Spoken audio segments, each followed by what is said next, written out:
also like to thank the efforts of the Power Wheeling Alliance and the Network for Clean Energy Transition in Pakistan. Already see a lot of members here with us as well. So thank you so much for joining us. So again, just before going for the official opening, let's again, the primary goal for today is to kind of discuss the prospects of Pakistan's transition from a single to a multi competitive market to a multi-buyer model, especially in the power sector, particularly when we're talking about the transition towards a competitive trading bilateral contracts market, CTBCM, and especially the wheeling reforms envisioned under in this. But at the same time, today, within the whole overall energy market reforms, our focus is going to be on the industrial sector and how do we actually use these reforms for the betterment and improvement of the industrial competitiveness, corporate sustainability, if you talk about green growth. So yeah, that's going to be one of the very fundamental principles. But definitely before going to any technical discussion and formal welcome remarks, let me just set some quick housekeeping rules. The session is being recorded and being streamed on STPI's social media channels as well, and particularly on LinkedIn, YouTube, X, and Facebook. The video will be available as well as the recording. Feel free to share it within your network as long as, and feel free to share it to different circles as well. So the way, and we do invite questions from the audience, both in person as well as those who are joining us online, especially those who are online. If you have any comment, suggestion, or the question, you can just simply open the chat or the Q&A box and paste it over there, and we'll kind of take it up from there and hand it over to the particular session moderators as well. So the way that today's dialogue is kind of structured is that after the opening and the welcome, we would have context setting remarks. That would be from Dr. Khalid Walid, and then a keynote address. I'll introduce the speakers as we go along as well. The second session is the panel discussion. We'll kind of begin with a technical presentation by the team STPI on one of the very recent studies and research that we have conducted, and that would be followed by a detailed panel discussion, and then following a kind of a roundtable or a half-hour discussion session as well. So with this, let me firstly again thank OICCI for hosting us, especially SDPI. Thank you so much. It's been really kind admirer and supporter of SDPI as well as the overall agenda. So with this, let me invite Mr. Abdul Alim, the Secretary General of the Overseas Investors Chamber for Commerce and Industry, for his welcome remarks. Thank you. Thank you very much. Assalamu alaikum, everyone. Normally, I speak extempore, but it's a technical subject, and I've been advised not to. So I will read my prepared comments, very brief comments, so that you thereafter you can enjoy the real discussion on the subject. So it gives me a great pleasure to welcome you all on for this important policy dialogue. I'd like to extend a special welcome to our partner, Sustainable Development Policy Institute, SDPI, to our distinguished speakers, and to all the industry and regulatory representatives who have joined us today. Your presence is a clear reflection of the importance of the subject which we are discussing today. Pakistan's power sector is at a turning point. The traditional single buyer model is gradually giving way to a competitive multi-power market that promises greater choice, efficiency, and innovation. This is not just a policy shift, it is an opportunity to redefine how our industries can compete, how our economy can grow, and how our energy system transitions to cleaner and smarter pathways. For industries to remain competitive in global and regional markets, access to reliable, clean, and cost-effective power is critical. Power wheeling reforms, if designed well, can provide these pathways by enabling bulk consumers to directly procure electricity and optimize cost. Similarly, the concept of smart green grids offers us a future where renewable energy can be integrated efficiently, ensuring reliability and supporting Pakistan's commitment to decarbonization. Similarly, smart green grids represents more than technology. They symbolize the future of our energy systems that is flexible, digital, and decarbonized. Through these grids, renewable energy can be integrated more seamlessly, ensuring that our industries have access to the clean power that they need to meet international benchmarks, including the emerging requirements like the Carbon Border Adjustment Mechanism, or CBM. CBM is a landmark shift in global trade. According to the World Bank's CBM exposure index, Pakistan's electricity sector is 1.44 times more carbon intensive than the EU average, exposing our exporters to steep penalties. By 2026, CBAM will be fully aligned with the EU emission trading systems, requiring importers to pay for carbon-heavy goods like steel, cement, and aluminum, which, with textiles being Pakistan's largest export, likely to be added by 2030. While only 1.23% of Pakistan's EU exports currently fall under CBAM's scope, the mechanism signals a decisive turn. Uh, Carbon efficiency is as carbon efficiency is becoming a competitive advantage. Compliance offers more than tariff avoidance. It is a pathway to attract sustainable investment, secure market access, and future-proof the economy. This makes industrial decarbonization an urgent priority. Now, towards the conclusion, let me highlight that OICCI has always advocated for progressive reforms that encourage investments, strengthen competitiveness, and create a sustainable business environment.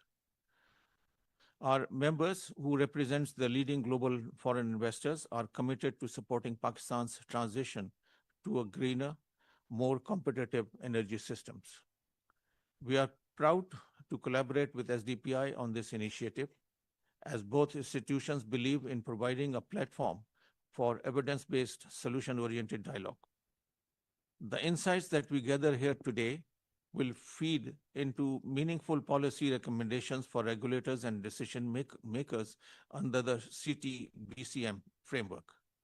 What we do hope to achieve from today's dialogue is a clear understanding of the challenges and opportunities in Pakistan's wheeling framework, industry's perspective on how green grids can support growth and sustainability, and practical recommendations for rationalizing power wheeling framework, encouraging renewable energy procurement, and accelerating reforms that benefit both industry and the economy. We are looking forward to a meaningful discussions today that will pave the way for actionable reforms and strengthen Pakistan's journey towards a more competitive, sustainable power sector. Thank you very much. Yes. Thank you so much, Aleem Saab, and I think very rightly, perfectly pitched. I mean, the whole point is that the landscape for the industrial growth and competitiveness in Pakistan is changing with the CBAM coming up. There's, again, the export compliances are coming. We all fully understand that one thing that really need to solve is that we are kind of under these economic crisis. We're under the IMF Resilience and Sustainability Facility as well. We have had the discussions around the carbon taxations coming up. And again, for some of the sectors, it's now there as well. So again, the landscape is becoming changing, and again, a lot of these reforms, particularly that can kind of support the industrial growth, are really important. So with this, let me come to Dr. Khalid Walid. Dr. Khalid Walid is currently the research fellow at Sustainable Development Policy Institute for the scene setting of this dialogue. So with this, Dr. Khalid, if you can join us at the podium for this, yeah, please. Thank you.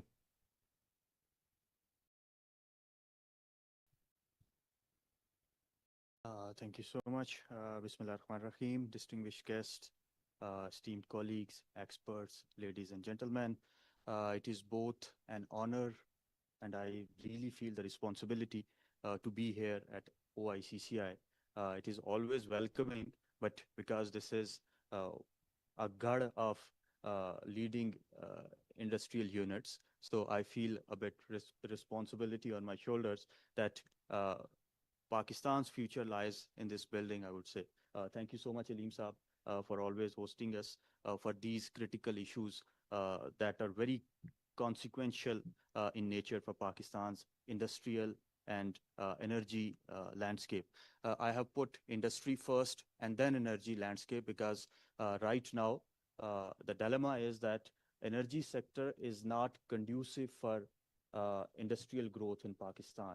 It is counterproductive at this point in time. If you see the numbers, very basic numbers, you'll see consumption patterns in Pakistan, you'll see dominated by residential consumption, around 50% from residential consumers. If you add in the housing societies, it goes up to like 60%. Industrial consumption in national electricity consumption is just around 20%. So we need to improve that. This is where the competitive trading bilateral contract market, or CTBCM, comes in. My first suggestion would be we should use some simple term for this, very simple instrument. It is very dangerous sort of term when you see it from a lens that it is a CTBCM, or competitive trading bilateral contract market. Even I am in energy sector like 10 to 15 years. I forgot what it actually means. So allow me to begin with the plain truth that Pakistan's power sector is not in an energy crisis alone. It is an economic crisis of energy misalignment. Our priorities are not aligned, particularly in terms of the nexus between economy and energy. And now another E has come into this equation, and that is environment. So this is economy, energy, and environment nexus. If you are not dealing this crisis in a holistic, integrated way, I think the macroeconomic planning would be at odds, as always, in Pakistan. So we have two IMF programs. First is Extended Fund Facility that is focused on macroeconomic stability, and second is Resilience and Sustainability Facility, which deals with macro critical impacts of climate change. So this is all related. We have megawatts on paper, we have power plants on ground, but these are not being translated into affordability. And what does affordability means? Affordability means for industry is regionally competitive electricity tariff, so that Pakistan can compete with its peers like Bangladesh, like Vietnam, Philippines, particularly for the exporting industry. But the problem is that we have seen that electricity tariff, it is increasing, particularly for industrial consumers, and we are not competitive in that regard. So we have electricity capacity on paper, but affordability is not present on ground, particularly for industrial consumers. But now the problem is that we do not just need to cater for this affordability crisis, we need to also put in sustainability in this equation as well. For example, Aleem Saab very rightly alluded to carbon border adjustment mechanism. For example, if you compare the numbers, Pakistan's national grid is like 1.4 to 1.7 times more carbon intensive as compared to European Union's grid, which means if implemented on all the sectors, you are exporting a unit to EU by 2030 of 100 euros. After CBAM, its price will increase to 140 euros for Pakistan, because there would be taxes levied per ton of CO2, and the calculation says that Pakistan would be at odds in terms of export competitiveness. So we need to not only cater for the affordability crisis, which is present in terms of capacity trap, present in terms of capacity payments, which is, by the way, around 2.9 trillion this year, for this fiscal year. And it is our generation component in our tariff is around 75 to 80%. And capacity charges in the generation cost is around 60 to 65%, which means we need to solve this capacity crisis first, which is directly linked with macroeconomic indicators, and macroeconomic indicators in Pakistan, they are directly linked with industrial growth. So we need to convert this vicious cycle into a virtuous cycle, which should start from, again, I would say from this building, but what I mean is from industrial growth. So there is a capacity trap. We are paying for capacity that we do not fully utilize. Why? Because our industrial demand is suppressed due to high tariff. Residential demand is also shifting to rooftop solar, and overall economic activity is uneven. Whenever electricity demand in Pakistan decreases, we all know that capacity charges in per capita terms, they rise. And if you look at numbers, you will see that the utilization rate of uh, many of our expensive power plants, particularly the imported coal power plants, they tell you that the utilization rate are continuously being dropped because we are under G2G contracts, the sovereign contracts, and long-term power purchasing agreements. The capacity charges are not going to come down. So solution is to either fully utilize these power plants or find some early retirement or golden handshake options for these power plants so that we can reduce the capacity charges. Uh, so we need to cater for the economic cost that have been putting us in the crisis mode. And again, the world is moving towards carbon border adjustment mechanism. Not just the EU, UK, United Kingdom is also building their own carbon border adjustment mechanism, which will be starting in January 2027. These mechanism means that Pakistan's exports are carbon intensive. They will face an additional levy at EU and UK. Uh, to my surprise, even there is a Republican president in USA. Still, USA is thinking to put their own version of carbon border adjustment mechanism. Republicans traditionally they do not believe in climate change, but still they are saying, but they do believe in tariffs, trade tariffs. So they are using the climate measures to put another sort of tariff on exports. So there is that dimension as well. We need to be very careful if we are getting leverage at present in terms of Trump's tariff.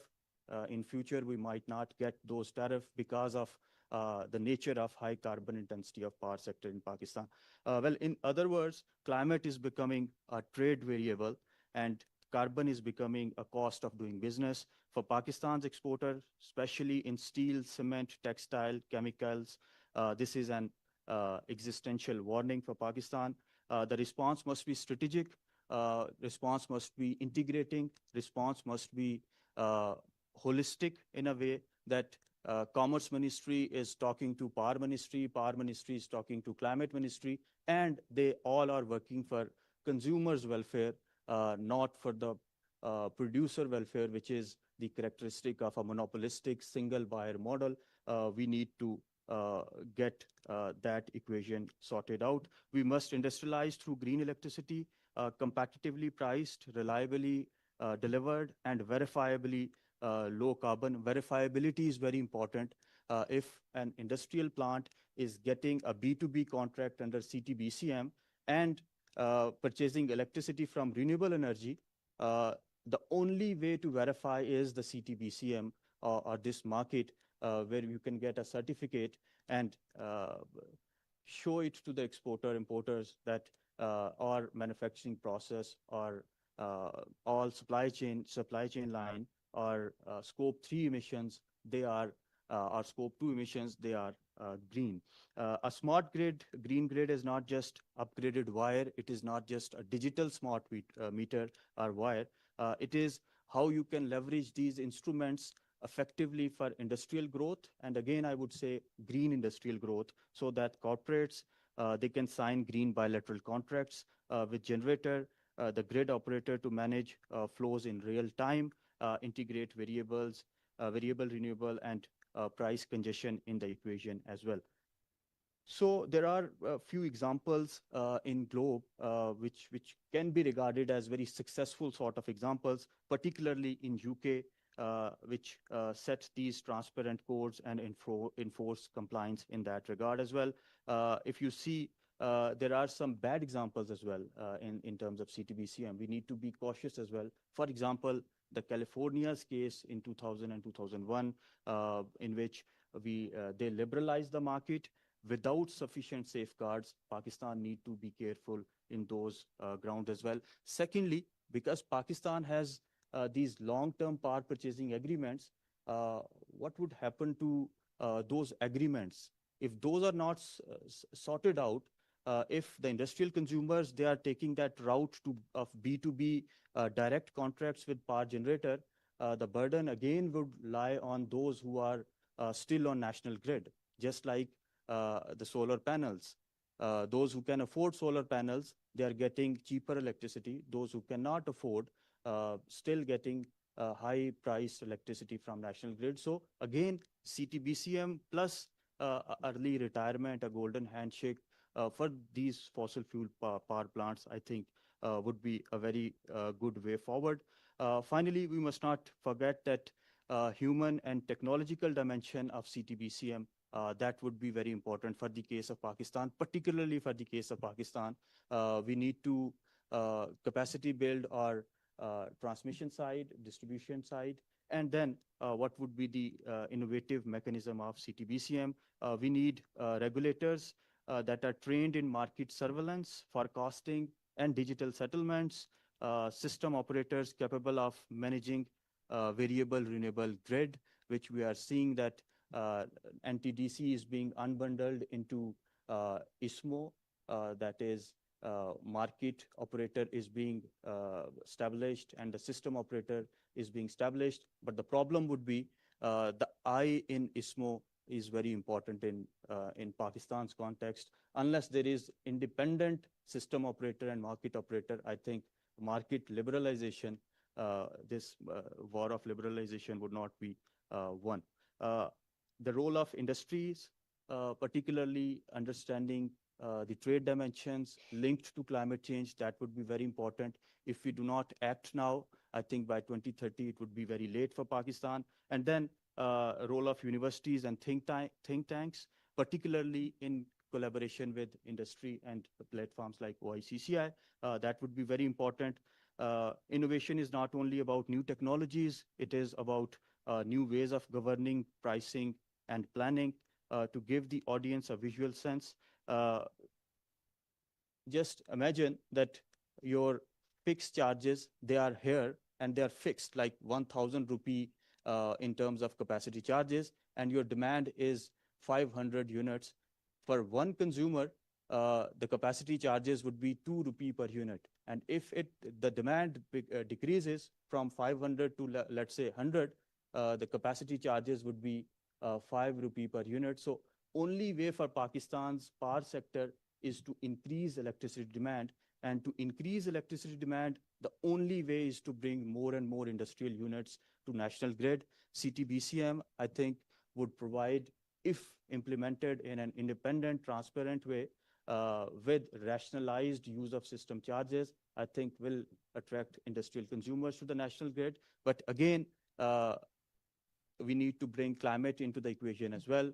CTBCM for green revolution, for renewable energy, that would be the way forward for Pakistan. And we need to align institutional reforms with industrial strategy as well. Pakistan's industrial strategy is coming up.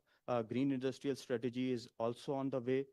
We need to take care that these industrial policies, these power sector reforms, market liberalization, and climate change commitments, particularly in terms of NDCs, in terms of Paris agreements, they are aligned to a context that we fully cater to the conditionalities of resilience and sustainability facility as well.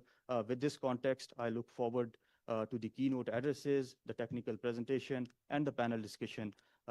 Today may bring the conversation in a very frank, constructive, and catalytic way. Thank you so much, everyone. Jay, thank you, Dr. Khalid. And again, very pertinently, this is what we would also like to listen a lot from you, what you think about the industrial perspectives are on these reforms as well. But yes, very rightly, again, just to kind of go further down to the technicalities, we're really pleased to have with us Ms. Ayla Majid. I believe she doesn't need an introduction. Ms. Ayla, you're with us? Yes, perfect. So just to formally introduce, she is currently the President of Association of Chartered Certified Accountants, ACCA, and the CEO of Planitive. So thank you so much, Ms. Ayla, for joining us. And with this, it's over to you. Assalamu alaikum, everyone. Thank you so much. I just first want to confirm if I'm audible clearly, because I did see a message in the chat. Some people were not able to hear. All right. You're audible to us. Yeah. Perfect. Thank you so much. So thank you, OICCI, Aleem Saab, STPI, Dr. Khalid Waheed, and everybody for inviting me to speak on this very important and critical subject. It is not just about this just one sector in energy. What we are discussing today lies at the heart of Pakistan's industrial growth. So power wheeling reforms and green grids, of course, they are absolutely critical in that sense. We all know that Pakistan's power sector has been under a lot of strain. There have been hike of tariffs. We've had several sort of years dealing with the circular debt issues that have choked the system. There have been immense transmission losses, and all of this have amalgamated to the grid becoming either quite intermittent or unaffordable for all types of consumers, whether it is industry or whether it is a household consumer. So what my earlier speakers also sort of mentioned, and I will be stressing on those some of those points, but I think what's very important to see is that we have our own dynamics, and then there are these external dynamics, which is like the ecosystem which we live in, where there is a lot of advancement in technology. There are supply chains that offer solutions. So if we do not take action, then we are actually going downhill from here when we are dealing with our grid. In the past few years, we have seen a lot of induction of solar in the country. And a lot of that has happened off-grid or through the mechanism of net metering. I must stress here that our grid and our power systems are not designed in the two-way mechanism. So there are instances when the system does get choked as well. So there's a lot of good work that is happening, but what we really need is an integration of all of that, the policies, what are the reforms that we need to do. And we need to sort of keep on making a momentum as to what the future would look like in the 10 years and then in the next 20 years. That's the kind of planning that we need to do when we are talking about our industrial growth. So power wheeling is not a new concept. It has happened in many parts of the world.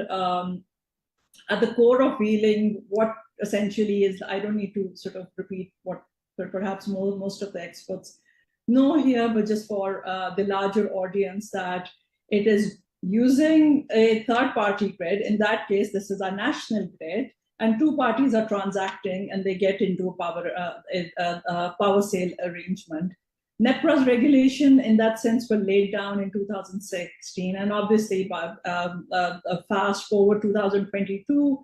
Lots of reforms were carried out. I was also involved in some of those when the CTBCM, competitive trading bilateral contract market, was established. And now now is the time when we are about to sort of roll out the market. And the critical thing that everybody has been waiting for are that what's the cost going to be of wheeling. And we've been hearing different kind of numbers, about 10 to 11 cents. Now, this number really needs to make sense for two parties to transact with each other. Otherwise, there are lots of alternate solutions available as well. Reforms in the tariff is absolutely critical. And I think what's important is that while we are opening CTBCM and while lots of people can go off-grid or go through the net metered pathway, that's not true for the entire country. If you look at the data sets, the net metering has done in mostly the top tier cities. And they're in fact, there are different kind of numbers, but I think one number that there is somewhat consensus is about close to 5 megawatts on the grid through net metering. Now, all of that has been done where probably, and now the systems are sort of reaching almost capacity limit. And we've seen up close, and also distribution companies are sort of sharing as to what their technical challenges are. So the grid is essentially being used as backup battery. People are putting in their electrons, and of course it's part of a policy that people are doing that. So yes, they are benefiting, but as a country overall, we've not really had an integrated approach. And what has resultantly brought us to a position where the denominator is shrinking, the denominator of the paying consumers on the grid. And when the denominator shrinks, the overall cost, the top line, is not really shrinking. The numerator is somewhat the same, and in some cases probably more, which means that simple maths, it's going to be a higher per unit cost. So we really need to sort of do some thinking around that how that needs to be solved. Now, talking about the grid, I think greening the grid and building a backbone for sustainable infrastructure, that's very important. There are no two thoughts about that the kind of potential that our country has, it's tens of gigawatts, multiples of tens of gigawatts worth of potential of renewables, both in solar as well as wind as well. And then there are other technologies, geothermal, there are so many others as well. And these are proven potentials. So what we do not have is the sufficient grid. Now, most of the consumption happens in the center of the country, whereas most of like the hydro generation is towards the north, most of like the thermal most of thermal generation is based in south. So we don't have like really sort of rationalized systems that we have consistent generation and demand all throughout the year, all throughout the country. So that planning really sort of needs to be done. Now, coming to the industrial imperative, I think the industrial imperative is extremely important. Pakistan has a reasonable industrial base that does export business, and my earlier speaker, Aleem Saab in particular, mentioned about CBAM. That's very, very important. At the same time, we also look at that, the consumption within the country, what is needed. We need to make it more sustainable and more affordable, and ensuring that there's no or least intermittency.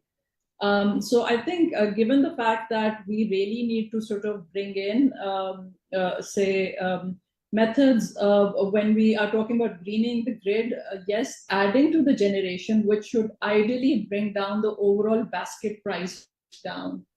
When we look at like industry's capital allocation, nobody would want to spend their dollars or their rupees if they have an option to invest in the core business, and while all the ancillary or all the ecosystem or the infrastructure exists, and some other party, like in this case, because most of our assets are owned by the government has, but we should, of course, ideally move towards privatization.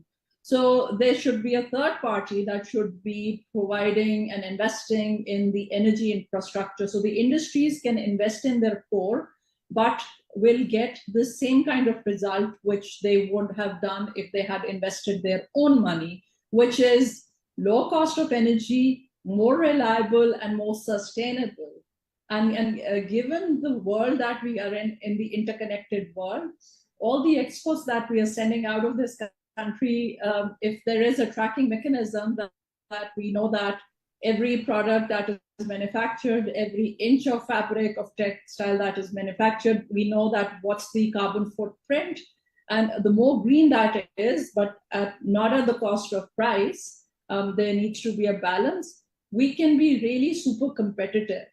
So it's just that in isolation, we cannot, when I say we, the sort of all the stakeholders in this country, primarily the policymakers, the industry needs to sit on the table. And in one of the recent conversations, also at OICCI forum, what I heard from large players in the manufacturing business in this country, they want to have options where they can qualify, or they can say that their products are more green. So again, not just for the exports, but also for the fact that when manufacturing is happening locally, how are they ensuring that the message they're passing on to the consumer, from the consumer side, there's demand. The capital is also now following more on green products or green projects. So if now we have, there is a lot of discussion taking place on green taxonomy. The State Bank has set its guidelines for green banking.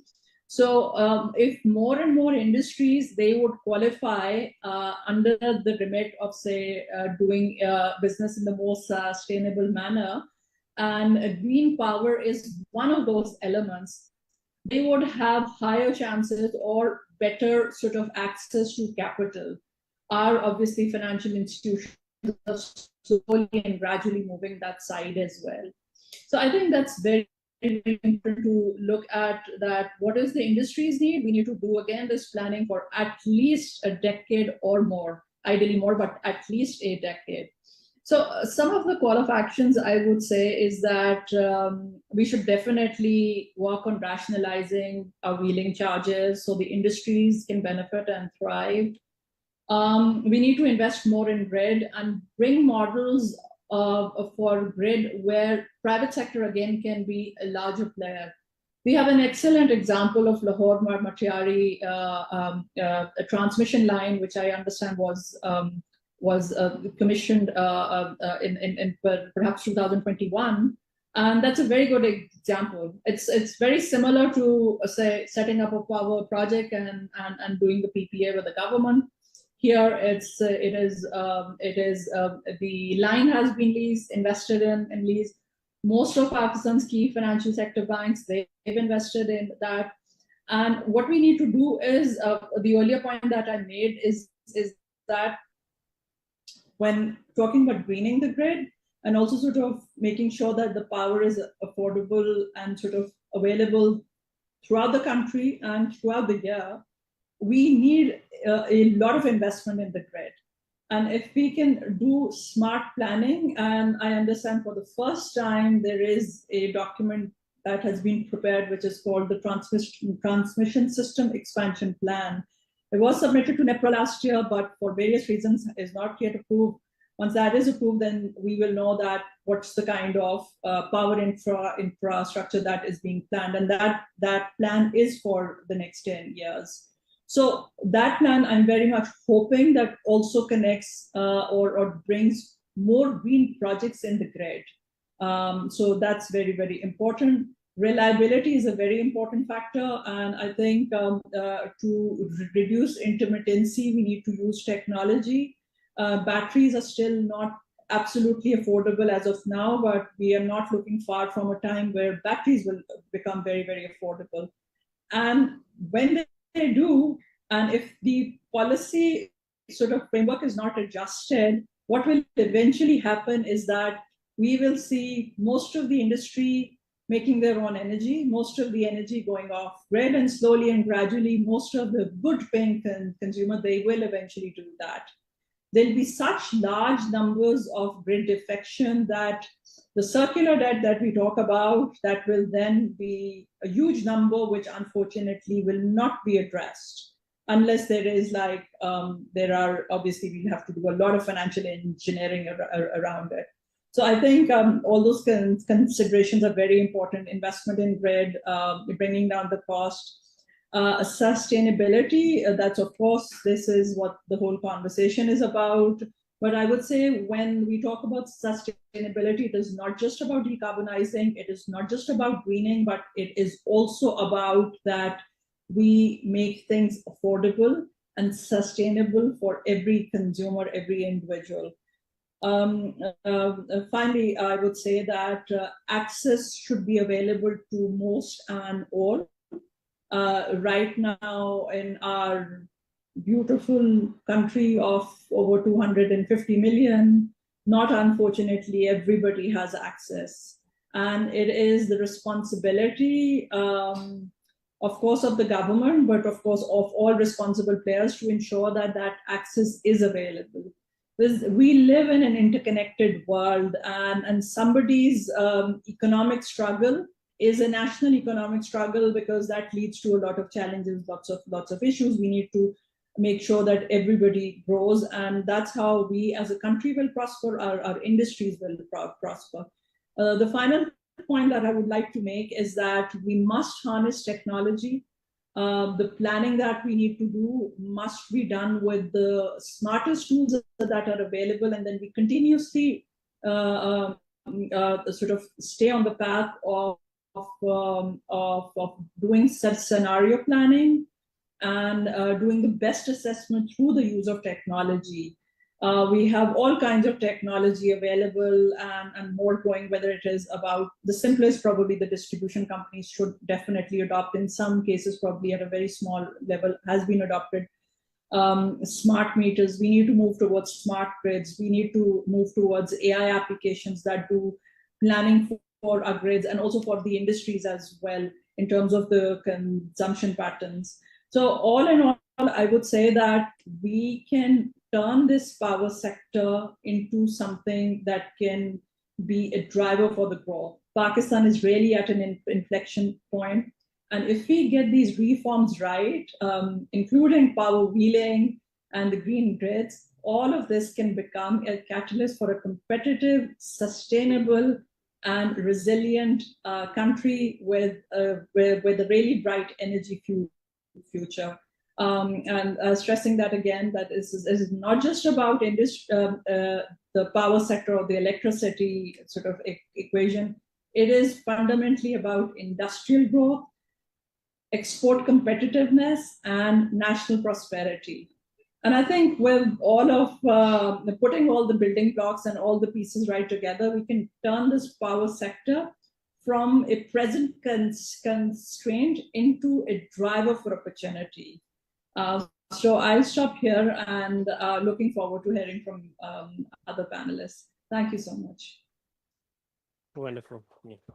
Thank you so much, Madam Ayla, for again highlighting all of the necessary reform measures, as well as highlighting these policy reforms coming up. So again, just kind of try to summarize that really the future has to be green, it has to be sustainable. And I think just touching upon some of the points that really highlighted here was that really need to understand the quantum of the solar PV growth that is happening in the country. Very right figures mentioned as well.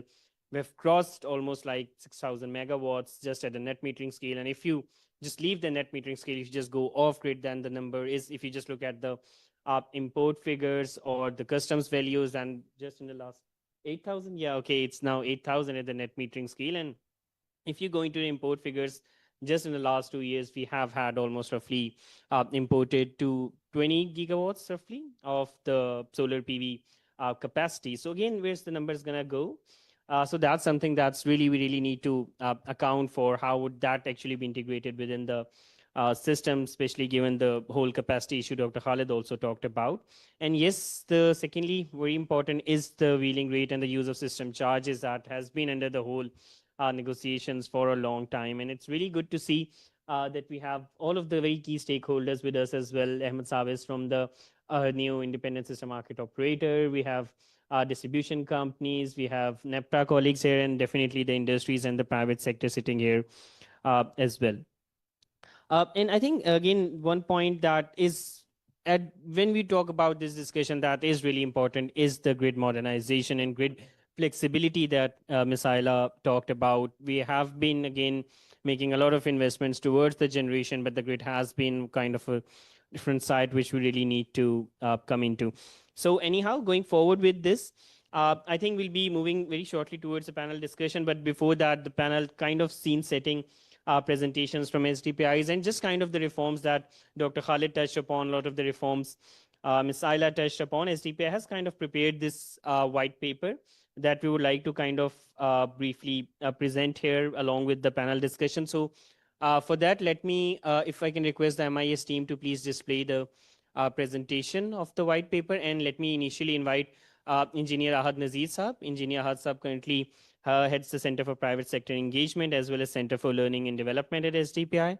So he'll be initially doing kind of a quick overview, and then I'll be requesting Umar to come for a detailed presentation as well. So with this, Hatsab, over to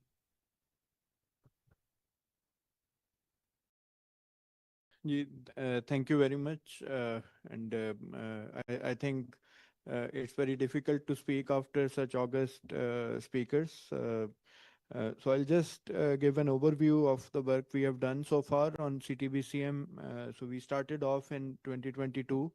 Uh, it, and if we overall give a context of the problem statement, the basic hypothesis that is true with a lot of economies is that investment into generation will lead to economic growth. Unfortunately, due to some structural issues, we were not able to translate that generation capacity into economic growth in the case of Pakistan. That is where we started off. If we look around both evidence as well as experts, especially coming from the economic side, a lot of experts have suggested that going for a more liberal model like CTBCM will actually help Pakistan achieve the target that we are hoping to gain from that. But I think with this comes a lot of caution because these type of reforms might lead to a very good thing and similarly can go to the other end as well. Like for example, I think one of the major issues that we highlighted in an initial report that was published back in 2022 was the need for a policy focus. Uh, Unfortunately, and this is the case with every Pakistani, not just the government of Pakistan, we have a different mindset, a different goal in mind when we start off. And because these are reform takes time, we actually lose the goal somewhere in the middle, and we sometimes achieve the output, but the outcome and impact is not achieved. So this was our first concern, that I think this should be a focus, that some kind of governance structure should be there that should keep the alignment, the overall goal alignment there. And I think this is what we face in corporate as well. The second issue was the political intervention, that we needed a system which is sort of a multi-partisan approach to it, sort of creating a case where all the political parties will be, or all the stakeholders should be willing to invest into that. And once that is made possible, automatically the case for the competitive market made more sense. The third aspect that we alluded to was the policy consistency, because that is also an issue that we have a tendency to go one step forward and two steps back. So I think the consistency of policy is also one of the aspects that we thought we should go for. And then, of course, the coordination between different stakeholders, because unfortunately or fortunately, power sector has a lot of stakeholders. Because of that complexity, there is a tendency of duplication of effort, as well as sometimes missing out, creating gaps in the overall system. And similarly, including a sort of an inclusive participation of all types of stakeholders in the decision making. This is also one of the parts. So based on that, we created a matrix, and we had 5 different models similar to CTBCM that we compared. And Philippines came out to be the best one, and based on these indicators. So this is already something that is in the knowledge of the policymakers. So today we will be going into the more details of the technical details of power wheeling, which is the aspect we think of CTBCM, which you can call a mini-me of CTBCM that will actually pave way for the whole system coming forward. But of course, one of the major risks we identified during this research was the negative competition that it created. So the PEDO case that Umar will be presenting in a little while In Khyber Pakhtunkhwa, 5 industries in Gadoon Industrial Estate were given wheeling licenses. And at the moment, all these industries almost are paying 18 to 20 rupees per unit. And the industry just next to them in the same industrial estate is paying almost 65 rupees per unit. So this type of negative competition should not be created. If it is there, it should be the same for everyone. So with this, I'll hand over to Umar for the technical presentation.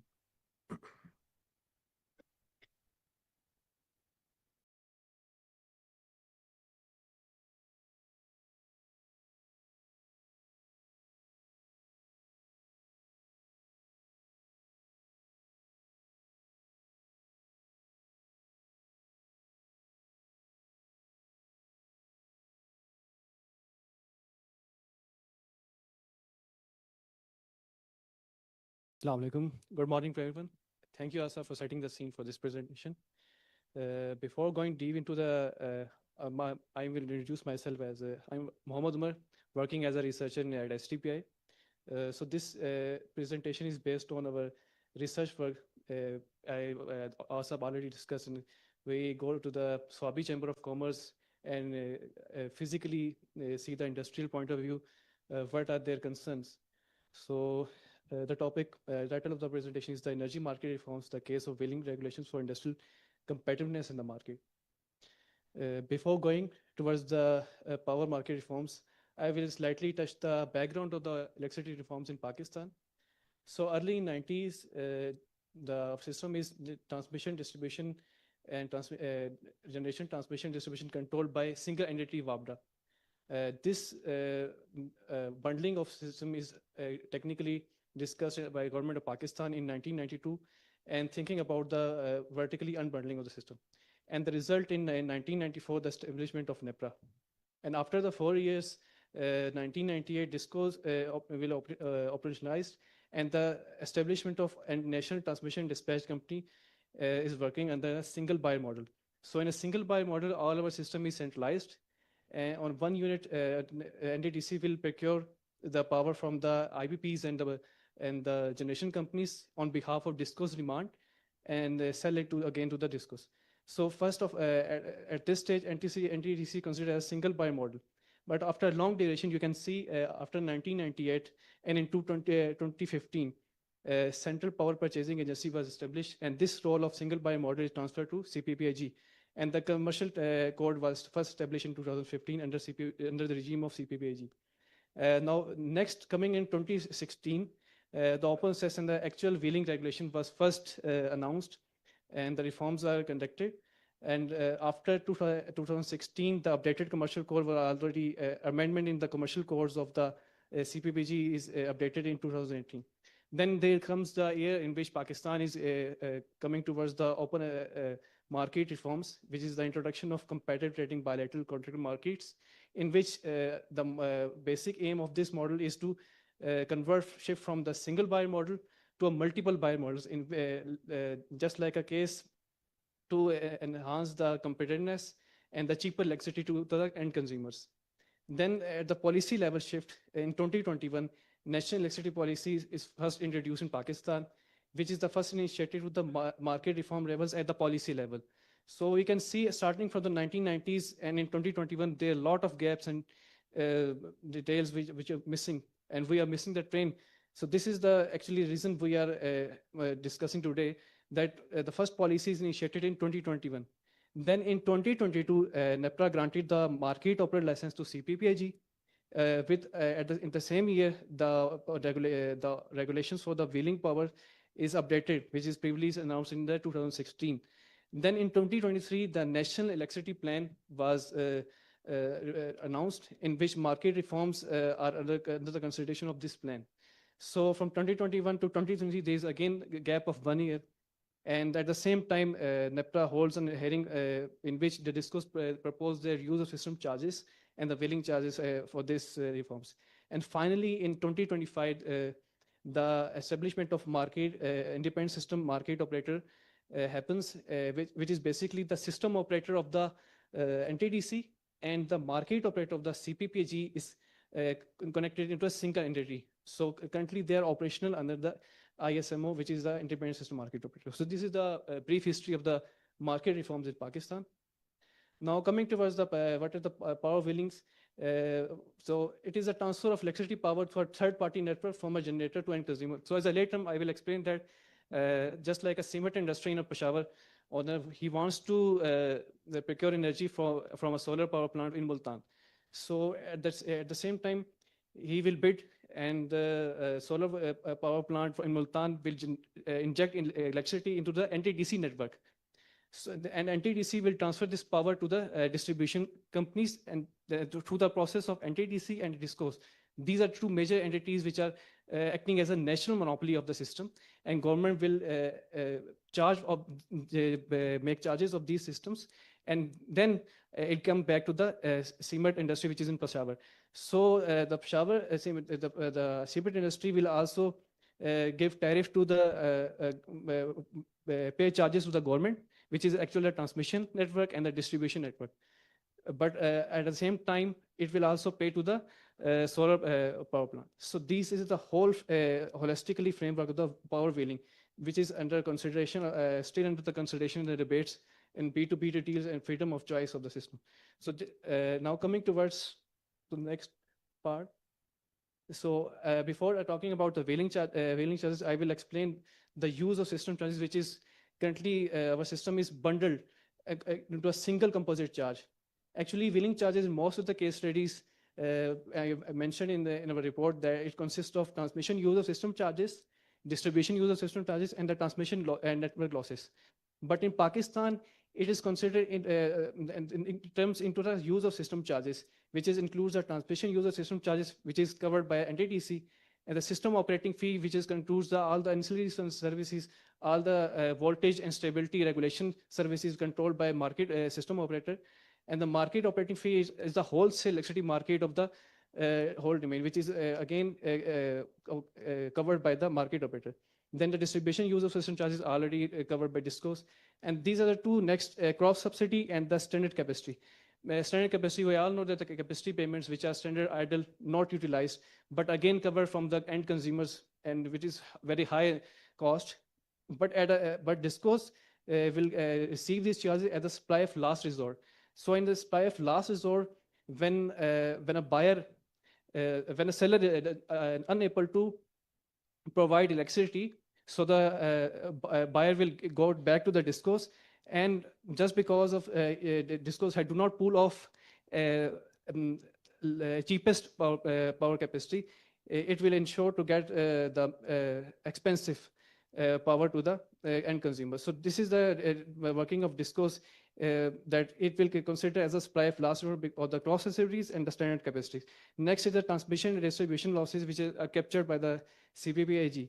So the concern is main reason is concern is that wheeling charges is a subset of use of system charges, but we should be separated from the system, as in many of the industrial best studies like in Australia, India, and other countries. We have to think about that the wheeling charges must be differentiated from the use system charges. I will explain further the scenarios in my presentation that how it can be possible. So coming towards the growth, industrial growth and challenges, which are basically at the high extensive cost of electricity. And this is the results according to Pakistan Economic Survey. The growth rate of manufacturing and the mining sector, we can see that the only textile, wearing apparel, and petroleum products and other pharmaceutical only shows positive growth. But the large manufacturing scales and other sectors are still in the negative growth rate. While talking about the exports, our economy, we can easily observe that the engineering goods from 2014 and 24, we are still at the same level. But for the textile sector, it is 55%. Yes, textile is very good for us, but we also think that at the global level, the engineering sector contributes 51%. So it clearly demonstrates that we should also go for the high-intensive sectors. And this data also represents the history of Pakistan, that we are lagging around the 78 years, like a headless chicken, just because of the headless chicken of our policies. I'm sorry to say I'm using this word, but this is the actual the picture of the whole system. Now coming towards the governance gas, I will present you the few examples. The first one is the systematic non-recovery. According to the audit report of Ministry of Industries, we can say that the export processing zones of Karachi still unable to receive 3.1 billions of recoveries. If a market is liberalized and open and competitive, so these industries can buy cheaper electricity from multiple resources like renewables. So this cannot be happen again in the future. And next one is the tariff rationalization of the EV vehicle charging station. Now currently the new energy vehicle policy is very in debate, and the NEPRA revoked the tariff classification of 23.5 per kilowatt tariff to EV charging stations. But in the open, if we open the market, this will also enhance the capability that even lesser than this price the charging station will receive, and already it will enhance the increase of the ratio for the clean energy products. Next one is the textile sector concerns, which is around power tariff is 14 cent per kilowatt, which is around threatens this profitability and exports, and also compliance with the CBAM regulations. So this is all just because of uniform tariff just suggested by the NEPTA, which is one side fit all tariff models. So I think the location and zonal level planning is very important. So coming towards the next part is the case study. We have requested the Garoon Textile Industries and the Swabi Chamber of Commerce. We together visited the industries and discussed the problems. So these are some highlights of the power wheeling arrangements. So KP hydropower potential is 30,000 megawatts, but the demand is 3,300 megawatts and supply is 1,700. So you can see there's a huge gap between the demand and supply. So therefore, the industry mostly relies on expensive grids and the diesel power plants. So therefore, the Pakhtunkhwa Energy Development Organization undergoes the wheeling regulations according to 2016. And uses the PESCO's network with Behur hydropower project, which is an 18 megawatt. And the criteria for the bidding is 10 to 30% of the Behur hydropower plant, and must be capped of under the 75% of the past 1 year's PESCO's grid consumption, because at the same time we don't want to lose the revenues of the discos. So this is the criteria declared by the PEDO wheeling reforms. And these reforms is now, as discussed by the ARSAB, that in phase 1, 8 applicants were applied, and out of this, only 6 were qualified at the rate of 2.5 to 8% per kilowatt. So, but next in the phase 2, 74 new applicants are applied for the 148 megawatts. So this is a new huge demand from the industries, but still revoked due to negative push of PESCO's network and also the central dispatch of the CPPAG systems. So this is the overall case of the experience of the wheeling power by the PEDOS network and the PESCOs and Behur hydropower plant. It clearly shows that there's a potential for industries to compete in the markets, but we have to think about that the market should be open and liberalized, because our single buyer model is again flawless, and it contains a lot of expensive power plants we have to use during our dispatch analysis. Now that I'm discussing about the alignment of user system charges and wheeling charges in grid-based transaction scenarios. So these are the hypothetical scenarios. The first one is when use of system charges is equal to the wheeling charges. I already discussed that most of the studies that wheeling charges is equal to the transmission user system charges, distribution user system charges, and the system losses. And if it is equal to the user system charges, just like equivalent, then industrial consumers get more and more benefit, because they can utilize the cheaper power plants like hydro and the solar, which are must-run power plants. But at the same time, national grid will get less benefit, and other consumers like domestic and the commercial will get a loss. So we should, for next scenario in which user system is approximately equal to the wheeling charges. In this scenario, there's a moderate benefit, win-and-win situation almost, in which the industries can also get benefits, and the national grid will also benefit, and less loss to consumers. For the open market, we should, China and India also goes under the market transactions. They also goes towards the almost equal to the user system charges. And next scenario, which is, I don't think so, it is very good, that if user system charges are greater than the wheeling charges, in that case, industrial consumers, which is now currently happening, is get lost in most of the exports and the production sites. And the national grid, it will get benefit because discos revenues are pertaining. And the status quo, nothing happens to other consumers because all the system is centralized and they will not get any kind of benefit or loss. So these are the basic three scenarios I will discuss. Now coming towards the final recommendations, what we have suggested, the first one is the green bilateral contracts. So in the green bilateral products, this term is introduced. It's just like, I will explain just as layman. Consider A, B, and C locations. A is a fossil fuel power plant, and B is a solar or renewable power plant, and C is the load.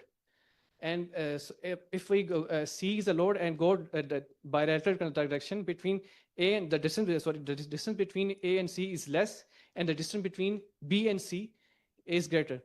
So if we go to the bilateral contract, C will go directly with the contract with the fossil fuel because the load center, the distance between the load center and the fossil fuel power plant is less.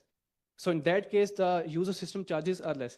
But as I said, that the distance between B and C point, and B is the point where it is a solar power plant. And just because of larger distance, the longer distance, the user system charges increases because the transmission line charges and the distribution charges increases.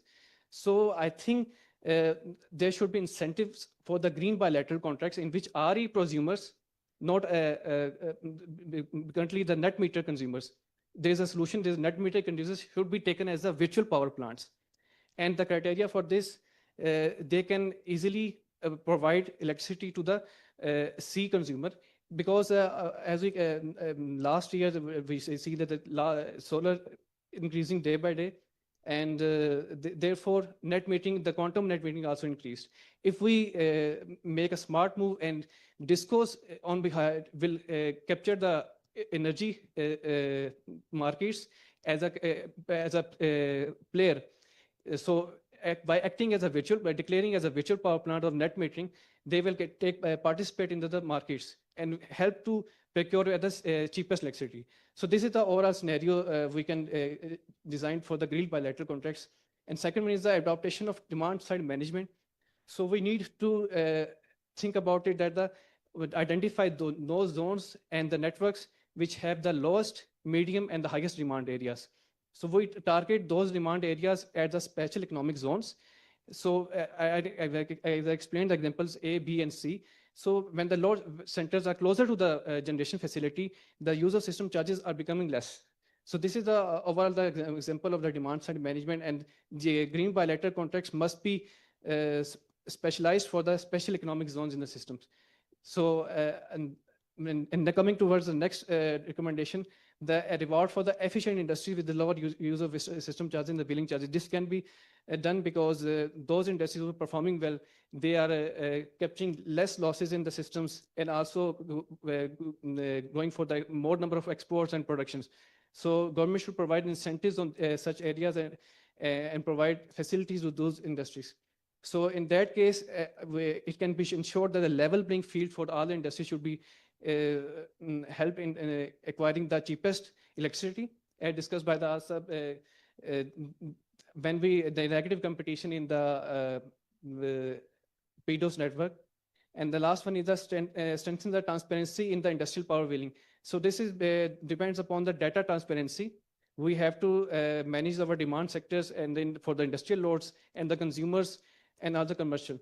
So in this regard, I will end my concluding my remarks that there is need for efficient integrated energy planning, not only for the power sector, but also the transport, energy, and environment sector. Thank you. Yes, thank you so much, Umar. And if anyone needs a copy of the draft white paper that we have, we do have these available with us in hard copies as well, but we'll show you another in the soft form as well. So I think with this, we'll be moving towards, since we're 5 minutes behind the schedule, we'll be moving towards a panel discussion on the power wheeling and smart green grids. So let me invite the speakers to join us at the podium. Mr. Amir Hasiani. So if you could please join us. He's the Chief Financial Officer of K Electric and the Chairman of K Solar. Thank you so much, sir, for joining us. Mr. Mushtaba Saab? Ji, Mushtaba Saab is here. Mushtaba Saab is the CEO of Rion Energy. Then we have Engineer Rana Danial Ali Khan, sir. If you can please join us on the stage. He's the founder and chief operating officer of MS Algorithm Consulting Private Limited. Then we have speakers joining us online. We have Mr. Ahmed Kazi Saab. He's from Senior Director, Independent System and Market Operator, ISMO. Thank you so much, Ahmed Saab, for joining us. We have Mr. Arkam Ilyas. He's the Manager Forecasting and Planning at the Lahore Electric Supply Company, LESCO. And last but not the least, we have Mr. Shahzad Anwar, who's the Director General Competitive Bidding at the Private Power Infrastructure Board, Ministry of Energy Power Division. He'll be joining us very shortly as well. And for the moderation of the session, let me invite Engineer Ahad Nazir Saab. Ahad Saab is, we have already introduced you. And after this session, we'll have these kind of a chain and special remarks coming from Mr. Imtiaz Hussain Baloch, who's the Director General and National Electric Power Regulatory Authority. So with this, Ahad Saab, if I can request you, if you can join us at the stage. Yeah, over to you. Thank you very much, Ubaid. I think so far we have sort of come to a conclusion that this electricity market reforms will lead to industrial growth. And if we can set the goal on having an affordable, reliable, and sustainable power supply to the industrial consumers, that can lead to export competitiveness, investor confidence, and overall long-term growth that we direly need. So with this, as Ubaid already said, that we are behind schedule. So I'll like to request our first speaker, Mr. Mujtaba Khan, who is CEO, Rion Energy and representative Power Wheeling Alliance. Sir, we will like to know, first of all, what should the CTBCM framework or broader market liberalization look like, especially enabling all the factors that we have discussed as part of the initial remarks, keeping in view the economic growth. And secondly, if you can also introduce the Power Wheeling Alliance for us, for the audience, so that they can know it better. Also, we would like to know that starting with the perspective of the private sector industry, how do you think that wheeling reforms tie into the corporate sustainability and export competitiveness overall? Sir, over to you.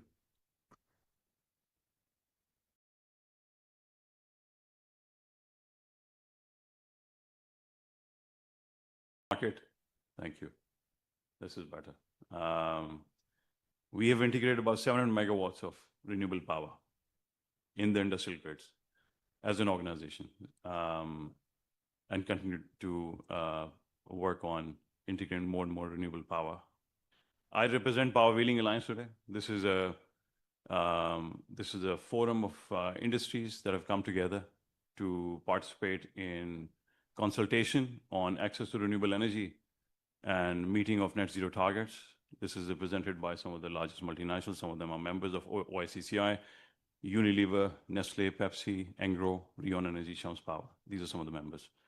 Our goal objective is to enable access to renewable energy and achievement of net zero targets.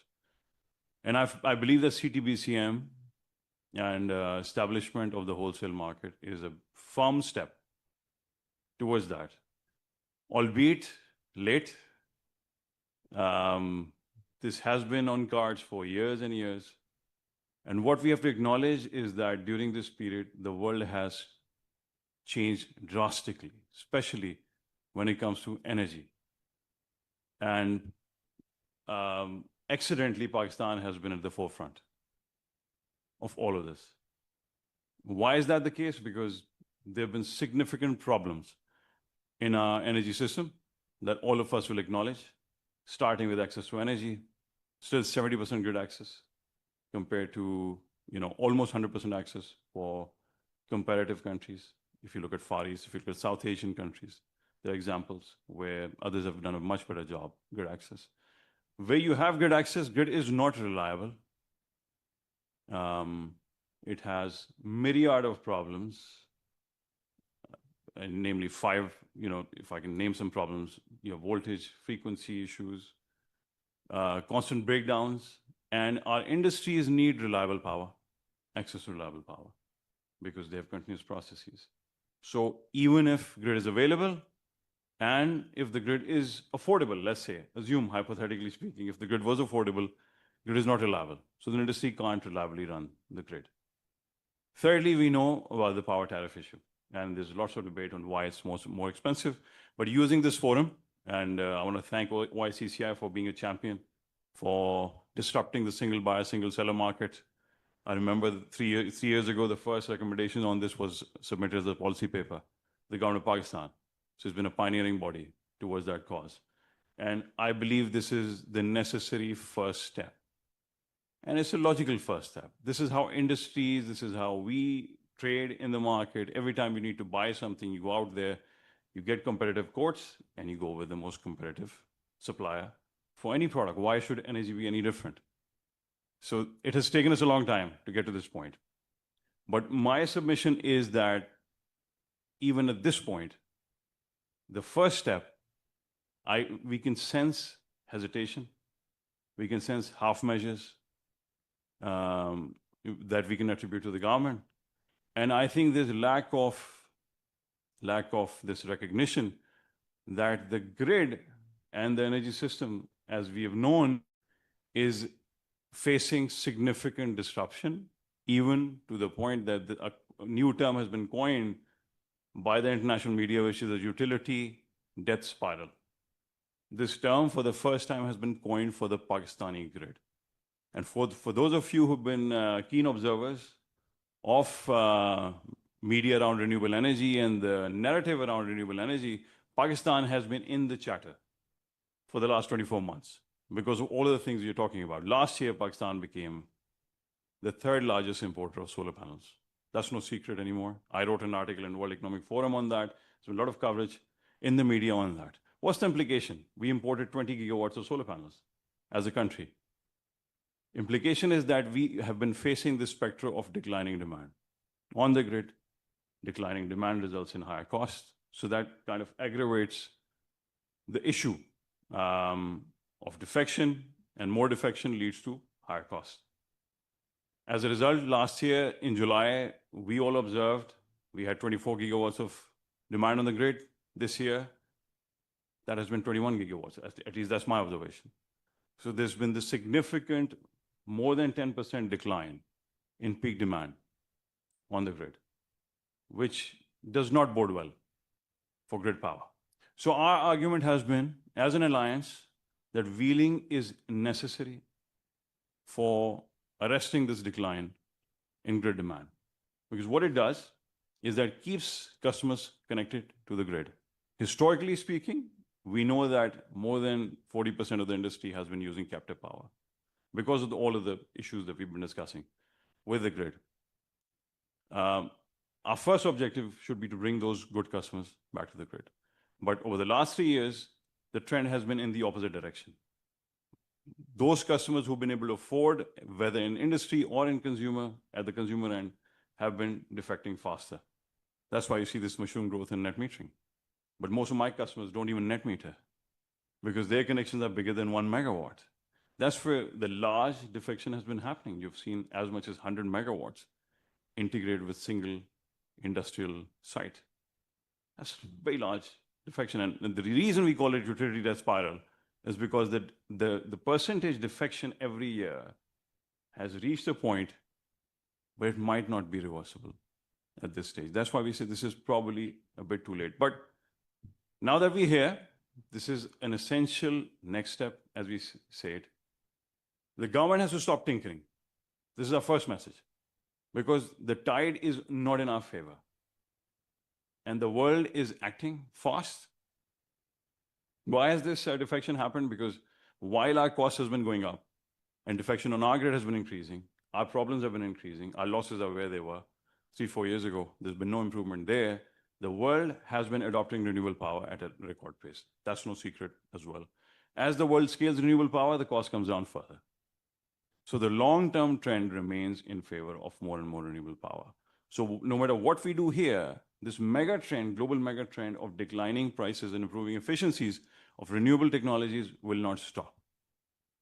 So we have two options: embrace it, bring it, encourage it, benefit it, move ourselves wholesale towards that movement, or resist it as much as we can. This is coming. This is happening. And I think the pace of decision making is going to be really important. Now I'll point out some fundamental issues with the policy that's been announced. I think there's some need for serious reform to those points. Number one, there's been very little consultation. There's been very little consultation from an industrial perspective. We as a body, Power Wheeling Alliance, have been there for the last 4 or 5 years. We've been interacting with different ministries on this, but there's been very little consultation with industry bodies like us. So the stakeholders have not been represented, their views have not been represented in this policy. And as a result, what has come out, number one, I think lacks ambition. Because if you look at the total amount of available capacity, 800 megawatts, now if you look at the July peak demand, 21 gigawatts, only represents 3.8% of the overall demand. And for those of us who understand economics, demand supply, supply scarcity creates a supply market. So if our ambition was to bring the prices down, don't think that'll be achieved by creating supply scarcity, because that's what a lot of large brands play on. If you look at Apple, the long queues, that's what it represents. So scarcity of supply is going to create a challenge on cost. Number two, I think this age-old saying applies here. The strength of the chain is defined by the weakest link. And the weakest link in our power system is the distribution system, where we would be relying on these distribution companies. 90% of these are in government hands for evacuating last mile, providing power to industries. And I've been arguing that that end is not sustainable because there are lots and lots of issues with our distribution system. Unless we reform our distribution system, still the adoption from industries will not come. This defection will be very hard to do us. I can tell you the number one product that we are selling right now is grid conditioning battery. Batteries that can solve all of those problems we spoke about on the grid and make that power reliable and usable for the industry. So I think reforming that distribution system is going to be really important. Number three, again, when I say lack of ambition, if you look at the commercial rate wheeling charge, the 12.5 rupees, which includes everything from debt service recovery to cross-subsidy charge, is very high. And we've been arguing that anything above 6 to 8 rupees, makes this effort not worthwhile for developers. So if I'm a developer, if I have to pay 12.5 rupees on this wheeling charge, and there's no guarantee, by the way, that this wheeling charge will remain consistent. And we can see that the main element there, the network losses, there's no declining trend there. So there's no improvement. So I can't expect an improvement. It might be increased in future. If I load my generation costs on top, you're already in mid-20s. And now you know that you'll be buying some power in the evening, so there'll be some differential. You're already approaching the grid rate. So for a lot of effort, there's very little gain, very little differential. So I think there's a need to review this 12.5 rupee wheeling charge. Lastly, I think there should be a lot more consultation, a lot more feedback to make this viable. This is a necessary next step. Single buyer, single seller market has to be disrupted. But this is not a panacea. This one silver bullet will not solve our power cost problems. And I think a lot of effort has to be put on indigenization. There are lots of countries with very effective wholesale markets, bilateral contract markets, but they suffer with very high cost of energy. So what's the reason behind that? I think indigenization. If our ambition is to reduce our cost of energy, very rightly so, because we will not be competitive, we can't produce anything at the current rates, then we must focus on indigenization of energy sources. We can see the difference between low-cost countries and high-cost countries is really having access to international sources of power. So this will not be the only thing we need to do. There are lots and lots of reforms that need to be done from upstream to midstream to downstream, from distribution. I will again argue distribution is the biggest problem, biggest bottleneck. Unless we bring reforms there, maybe privatize, give it into private hands, give them stringent targets. This one step will not be enough to solve our power problems. Thank you.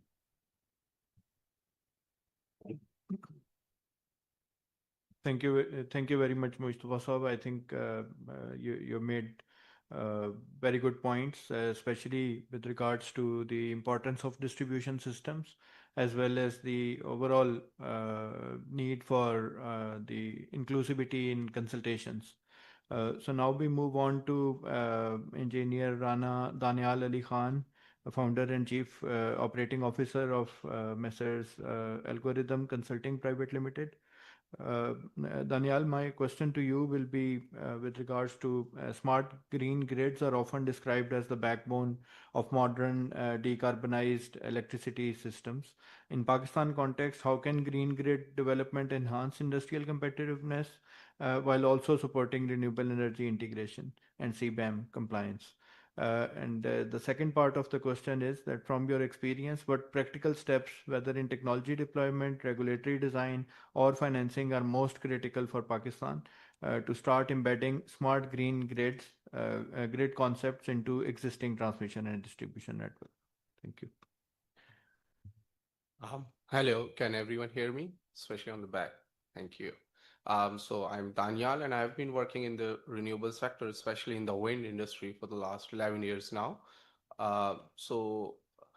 Like my mentor and my colleague, Mr. Mustafa just mentioned, that there are several measures that we need to take in order to get compliant with the European Union regulations, as well as to indigenize the integration of renewables in the Pakistani market.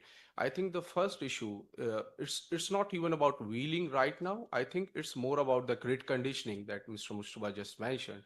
In order to be effective in the wheeling process, I think the first step is our grid should be enabled and should be powerful enough to get those electrons from the producers to the demand side to the. And right now, what we have seen in the last 10 years, in the last decade, is the grid is not good enough to do that. So I think if I'm looking at from the European perspective, I've been in Europe multiple times. I visited the grid stations there. I visited how the industry in Europe works. So we need to enable those grid stations. We need to work on, especially on those transmission lines and the bottlenecks that we are facing currently.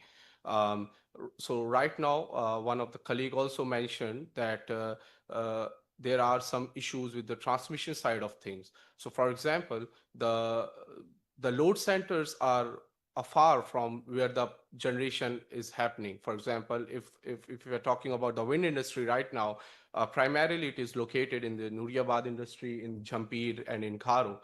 But they are far away from the load centers right now. So in order to enable the wheeling and to enable the grid conditioning as well, first we need to ensure that the demand and the load is as near as possible to the renewable grid. And your other question was?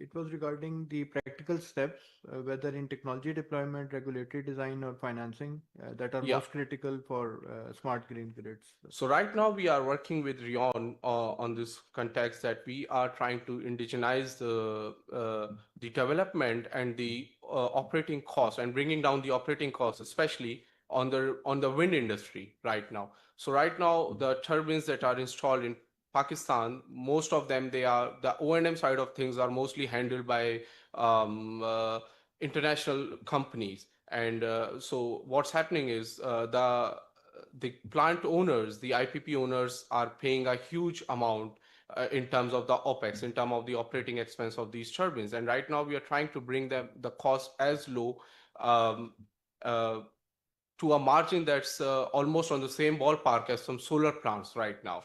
So I think if we are working on that, if we are trying to indigenize the operating cost of these renewable assets, and then we are trying to indigenize the wind turbine design as well. We have been working with various competitors right now in Pakistan to fabricate concrete towers that was planned in mid 2000s, but it was never implemented in Pakistan.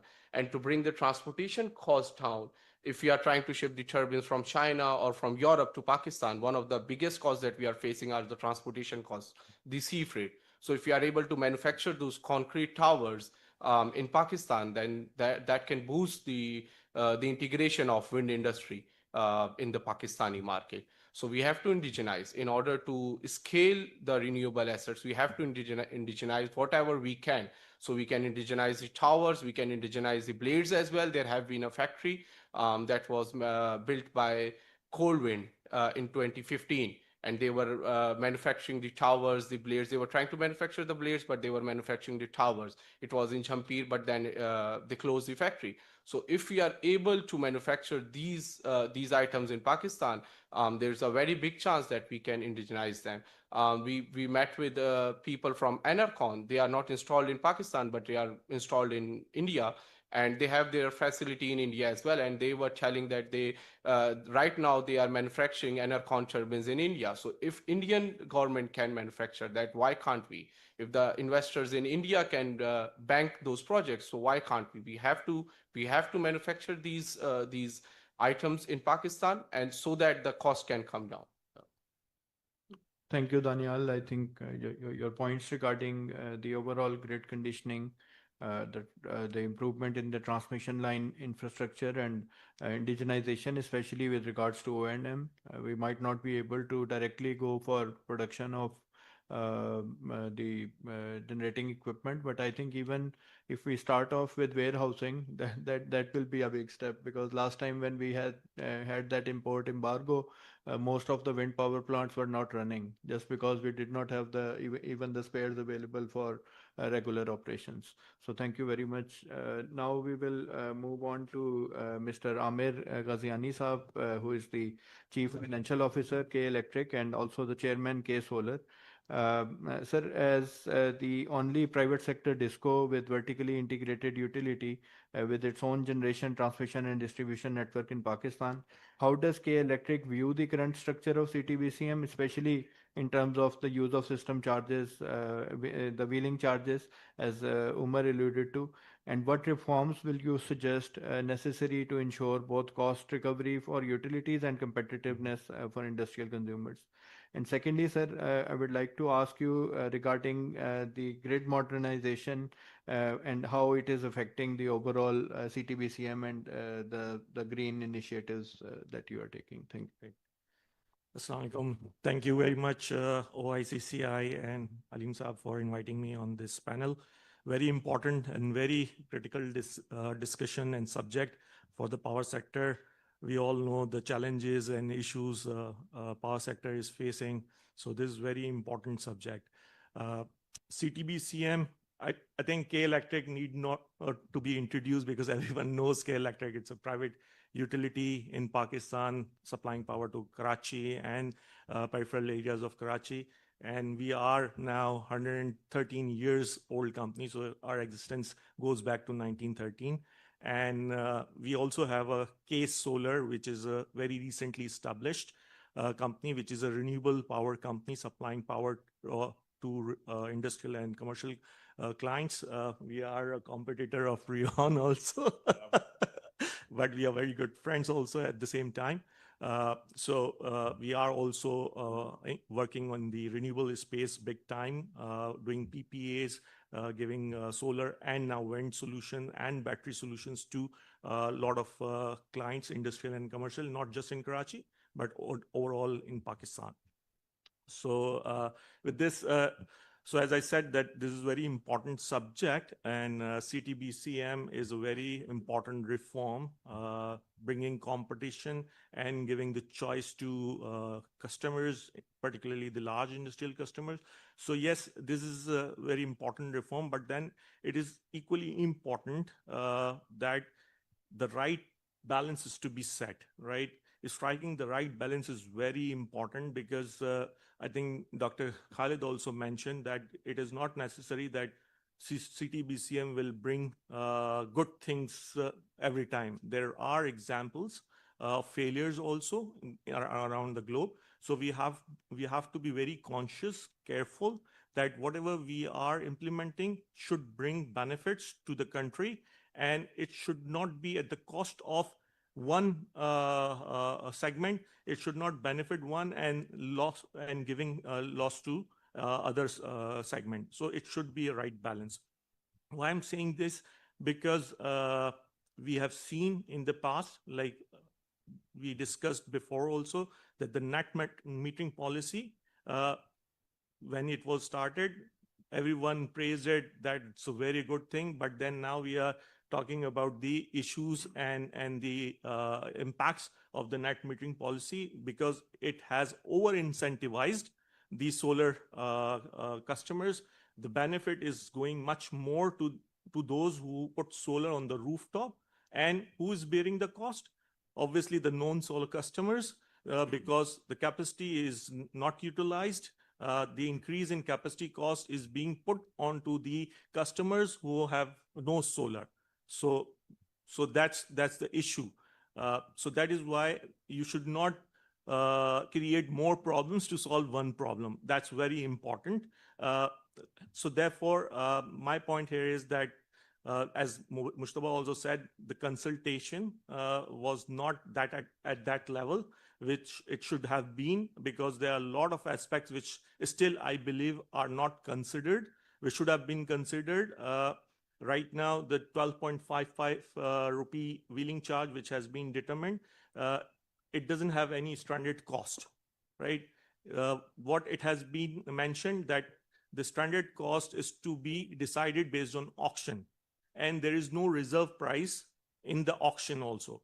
So it can be as much as zero also. So if a willing buyer and a willing seller can agree on a price, probably maybe with the collusion or something, there is a possibility. I'm not saying that no, but there is a possibility that the auction, in the auction, the stranded cost is decided to be zero or very minimal.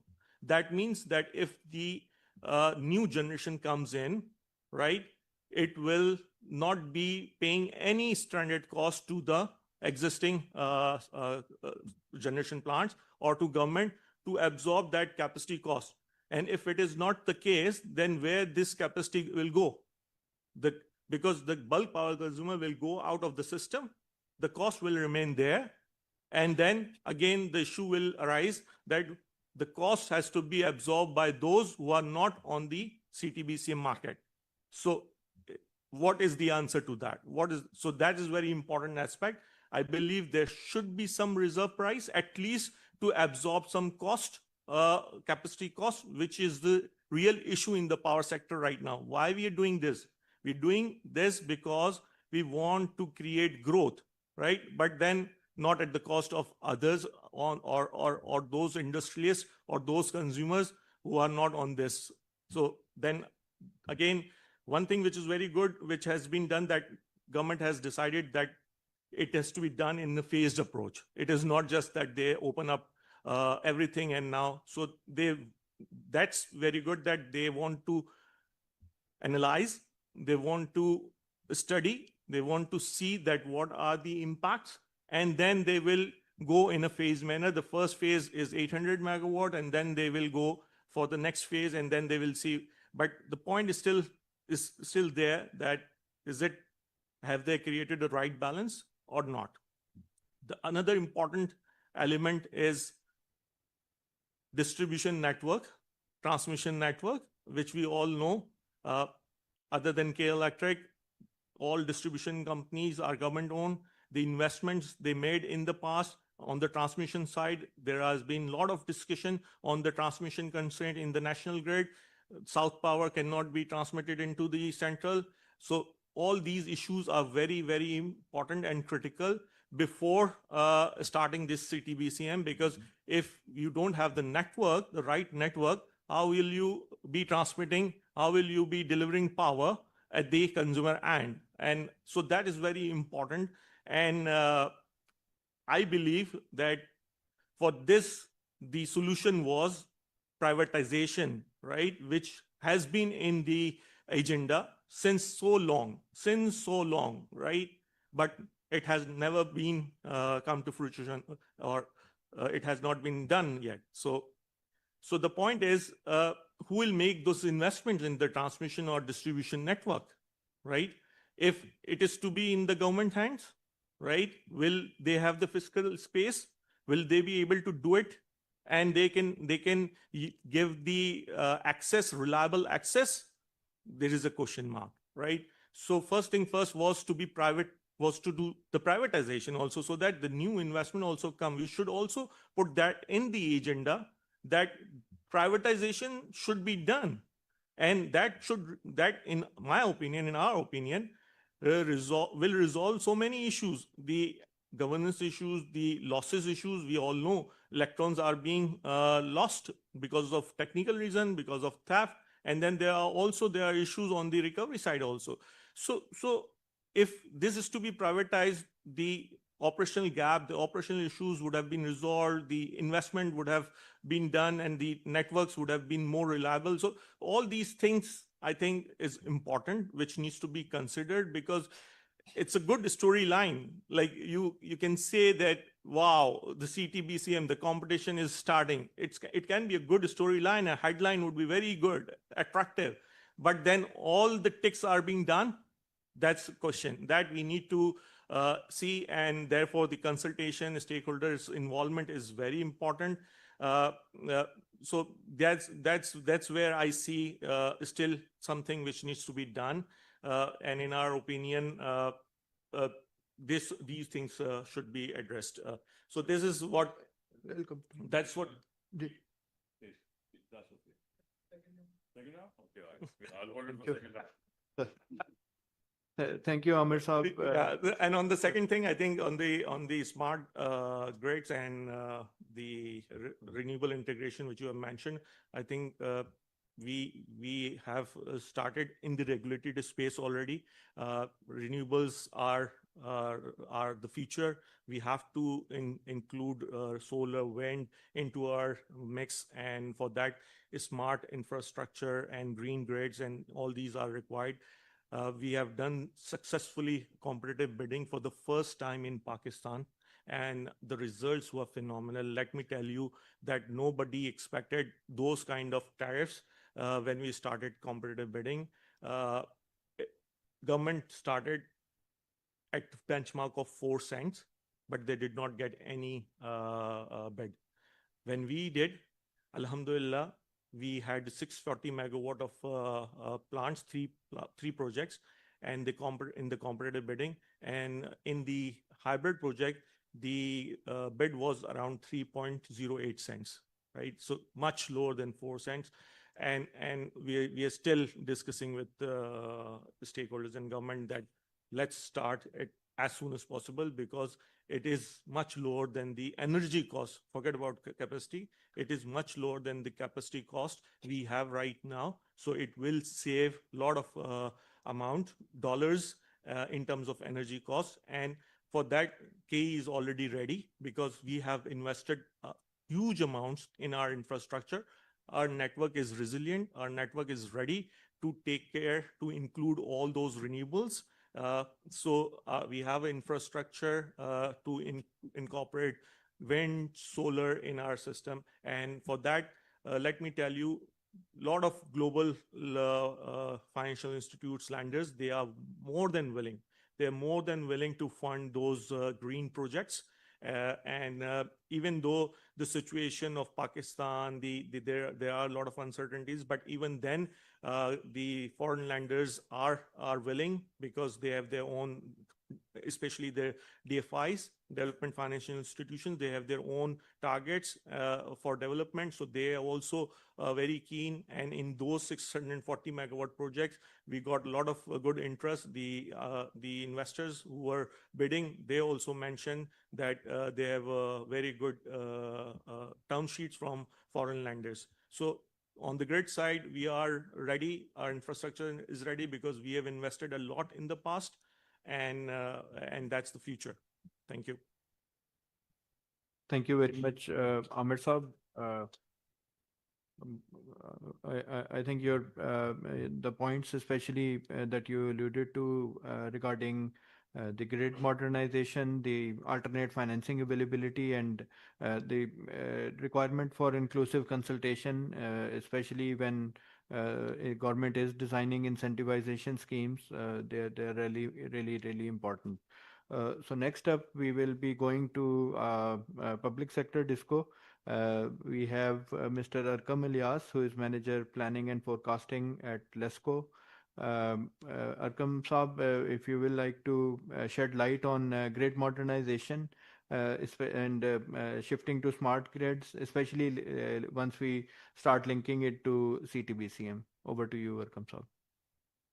Thank you so much for having me in this discussion. So I would just add on what Mr. Amir has already explained. Everyone knows that right now the biggest challenge in the Pakistan power sector is the transmission and the distribution segment. So obviously that is very old, and a lot of investment has been made in the recent years, but the challenges have also evolved. And in just last 3 to 4 years, the pace at which the renewable uptake has been done primarily in the distribution sector, we have an import numbers of 30,000 plus megawatts solar PV panels imported in the country. So it is interesting to note that much of these is going into the low voltage and medium voltage space. So from our grid perspective, which has primarily been designed or operated in a passive model from delivering energy from the upstream to the downstream consumer level. Now it has become an active network where we have energy flowing back from the rooftops to the low voltage, medium voltage, and to the high voltage networks as well. So this is basically an emergency situation where we need to act swiftly from the grid reliability and sustainability point of view, and we need to modernize the grid by using the advanced components and smart grid technologies, where we have real-time monitoring, as well as we have distributed flexible AC transmission systems, including the battery energy storage system at the distribution grids. I'm not talking about the household level, but at the grid substation level.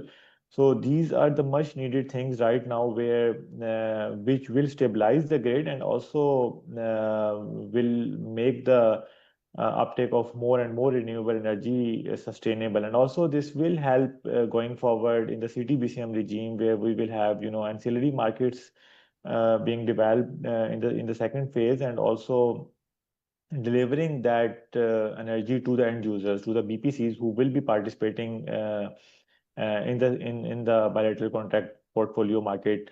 If we do not have this, we don't act now, then the problem will, as everyone has mentioned, that it will be a challenge to deliver those energy or electricity being injected into the network in the bilateral framework, and that will we will be unable to deliver that to the end users. And regarding the financing thing, so obviously the government does have challenges in terms of fiscal space available to finance those projects. So that is where the private sector needs to be engaged in the form of public-private partnerships, or the discos being privatized, and then let the private sector make the investments and upgrade the network, and then operate it in a sustainable way. So all these things are rightly needed at the moment for the sustainable electricity grid, and also to increase the resilience owing to the uptake of renewable energy in the Pakistani context. So that's all from my side. Thank you, Arkam Saab. I think your talk about the need for a reliable and sustainable grid and distribution system, and as well as I think a very important aspect with regards to the public-private partnership that can be carried out in the power sector, and also to the various aspects of privatization that we have been discussing. So next up, we will be going to Mr. Ahmed Qazi Saab, who is the Senior Director, Independent System and Market Operator, ISMO. Sir, with regards to your organization, I think it will be very appropriate if you can start with the introduction to this organization, since it's slightly new. And also, how does it facilitate the overall reforms agenda for the market? Secondly, sir, we would like to know some of the key concerns that have been highlighted by different stakeholders sitting here with regards to wheeling reforms as well as the use of system charges. If you can provide some updates to that. And also, how do you envision designing a framework that protects industrial competitiveness as well as the cost recovery for utilities? Sir, over to you, Ahmed Qazi Saab. Thank you so much for having me. And firstly, I would like to congratulate SDPI for making such a diverse panel, because at one end you have Mustafa Saab, and his enthusiasm towards wheeling can actually show the sentiments of industry. And on the other hand, you have our colleague from K Electric, whose apprehensions can show the sentiments of distribution companies. So as someone working for an entity who is making CTBCM reform, you can actually understand our problem that we have to balance both of them. But one thing I can agree with both of them is that yes, there is, I guess, lack of awareness regarding CTBCM, and we need to have more awareness sessions, because some of the assumptions which are being made by some of the speakers here are probably not true to what CTBCM reform is actually implementing. So I'll try to address their issues in a bit. But firstly, to your question, what is independent system and market operator? So this is a new entity which is formed under the reform agenda, which was started in 1992. Just to clarify, that system operation was there before ISMO. It was part of NTDC, and market operator function was also there under CPPAG, and it was involved in implementing the CTBCM reform. However, these two functions are now taken out of these two entities and clubbed together as ISMO. The reason for that is because the system operations and market operations forms a pillar of any competitive electricity market. And these two functions are responsible for attributing cost of each service which is being provided to the market players and the service providers. And they have a cost attributed to it. And that cost has to be attributed to each entity. And if these entities are not independent, probably they can cause a potential conflict of interest. So to remove that conflict of interest and to make the competitive electricity market more transparent and to win the confidence of all the market players, it was very important that independent system and market operator function should be run by an entity which has no potential commercial interest in any of the market or system operations. So this is why this new entity is made.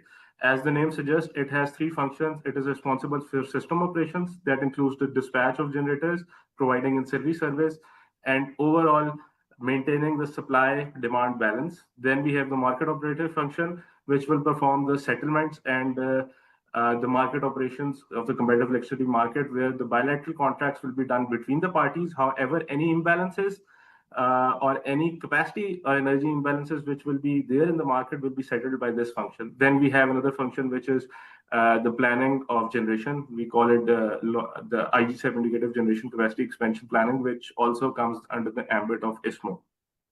So this is the main function of this entity. Now coming to the wheeling reform and a lot of misconceptions, I would like to clarify some of the things. First and foremost, that CTBCM is not solution for the all power sector problems. For example, the power quality we talked about, the interruptions we talked about, the I would say, let's say the recovery of distribution companies is concerned. All these solutions are outside the ambit of CTBCM. Yes, CTBCM will provide an option to consumers in which they can buy electricity at a cheaper rate, but that does not mean that it will also improve the quality of the network or it will stop the interruption. So there are some things which have to be done outside CTBCM, and the onus of doing that is on all the entities involved in power sector. So CTBCM will provide some relief, but not all the relief. Then another thing which was raised was that some of the participants are assuming that the wheeling charge is 12.5 rupees, which is not true. Wheeling charge has not yet been announced. All the distribution companies have provided their petitions, and NEPRA is under the process of determining the wheeling charge. It could be 12.5 rupees, it could be lower than that. So the 12.5 rupees, which I think somewhere came in the newspaper, I don't know the authenticity of that, but as of now, there are no wheeling charges or grid charges being determined. That will be determined in due course of time, probably in a month's time, but it is not 12.55 rupees. Another thing which I would like to highlight is that competitive CTBCM is not a retail market, it is a wholesale market. It was always intended for bulk power consumers. And in Pakistan, bulk power consumers, as per NEPRA Act, are any consumers above 1 megawatt. And saying that 800 megawatt is only 3.8% of the market probably is not factually correct, because in Pakistan, the overall 1 megawatt and above consumers consume 16 gigawatt of energy, and 800 megawatts at load factor of 70% is almost 35% of the eligible market.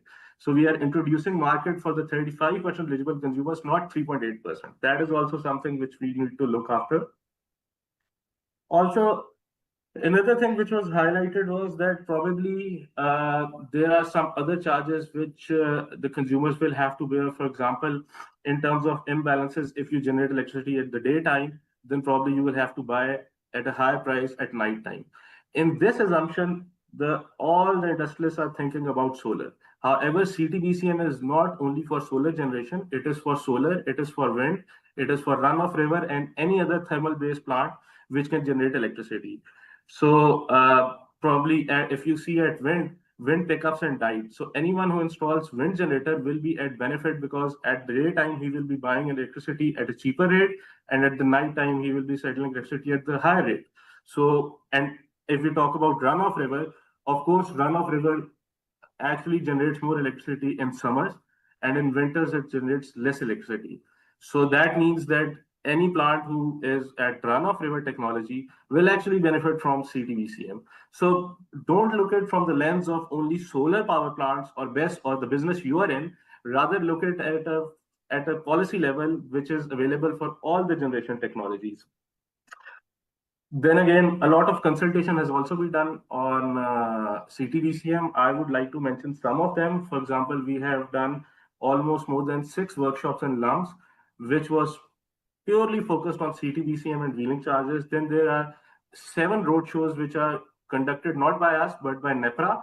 And it was conducted in all the major cities of all the provinces in Pakistan. Then we had 3 committees made by Prime Minister, made by Minister, and made by secretaries, in which all the industries were invited, and their input was also taken in before and taking any decision on wheeling charge. Then NEPRA has also conducted public hearings, 2 public hearings, as a matter of fact, on final test report, run report, and CTBCM. So a lot of consultation has been done. But yes, I think there is lack of awareness among participants, for which ISMO takes the responsibility and will in future do a lot of workshops to raise awareness among the participants. Now coming back to your wheeling charge, and as our colleague from K Electric said, that we have to be responsible, because a lot of markets have failed because they were over enthusiastic and they started off liberalizing the market from day one, and that resulted in failure. So what we need to do is, as an entity representing government of Pakistan, we need to make a responsible start. And as our colleague rightly pointed out, that what if any consumer or any supplier and bulk power consumer colludes with each other and provides zero cost? What will happen? What will happen is that then all the onus of stranded cost will fall onto the supplier of last resort and the regulated consumers. Do we want that? No, we do not want that. But when we introduce market, the stranded cost is not the only cost which will actually be incurred by supplier of last resort, but there will be also some benefits. For example, when 800 megawatts of renewable energy comes in, it will lower our energy purchase price. Also, the investment which we had to do to cater that demand will also be done by the private players. So government will not be involved in investing any future power plants up to the 800 megawatt. So what we did an analysis and came up with a number in which if we allow the market up to 800 megawatt to go into CTBCM, then actually the impact of stranded cost is less than the benefits from EPP and the deferred investment. So even there's answering the question of my colleague, even if someone bids zero cost, which will they not, of course, because in auction, as you say, a lot of people are looking towards wheeling. So people would be like fighting each other tooth and nail to get this auction successful. So they will not bid zero. But in case they bid zero, then again, the benefits of having lower energy purchase price and deferred investment will be more than the impact of stranded costs. So overall, it will be beneficial for economically for the country as well as for the consumers. And this is something which is not being said by us. This is something which has been proven by the simulations run under IG7 presented to the highest forum of this country. So this is where I will stop. And I know a lot of people would have any cross questions. I am open to them.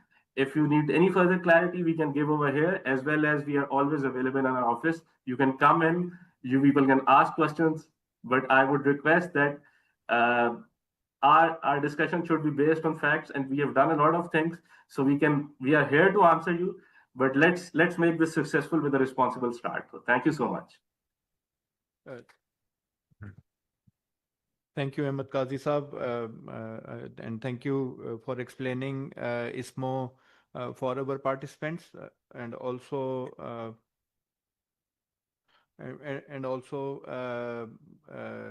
answering some of the queries and concerns of our other panelists and participants of this panel discussion.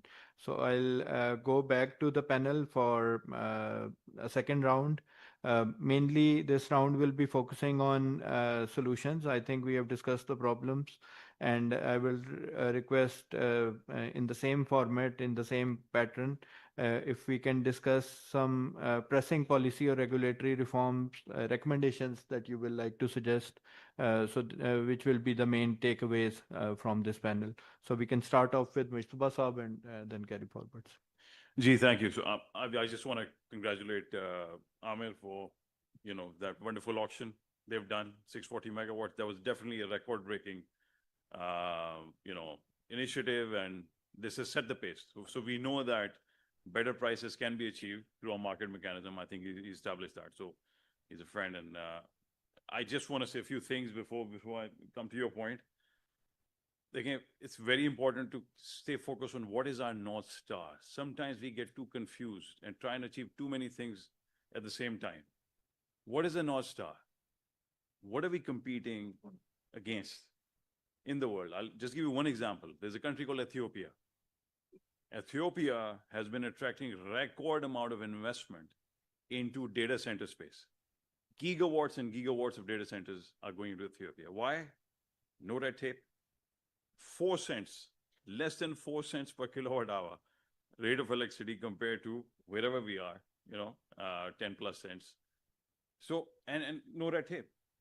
And what's that doing?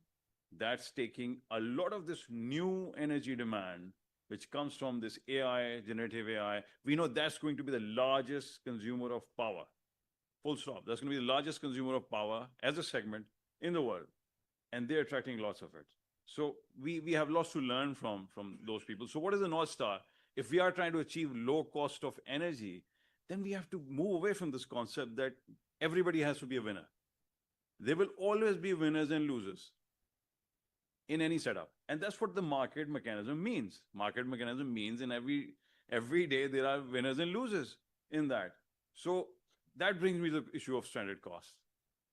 There are lots of assets out there that are uncompetitive. So if we are trying to achieve low cost of energy, the market and the world is moving at a very fast pace towards newer sources of electricity which are cheaper, towards indigenous sources of power.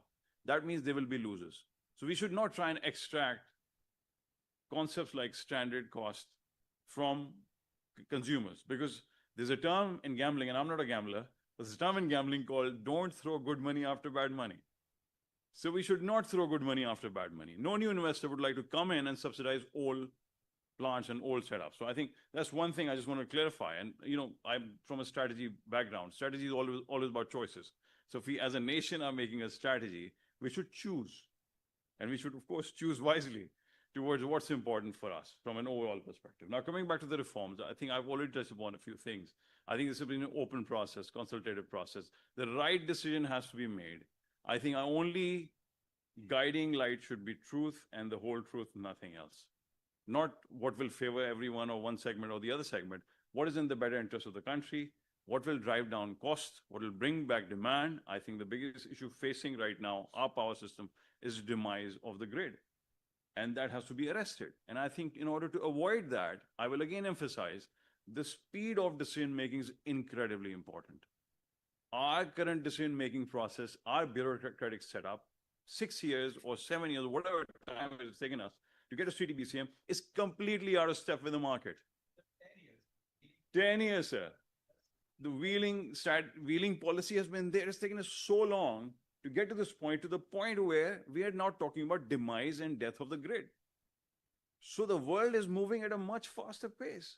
And we have to eliminate this red tape and set targets and make sure that these agencies achieve those targets. Otherwise, they don't have the right to exist. It's very, very important. Otherwise, this is all talk.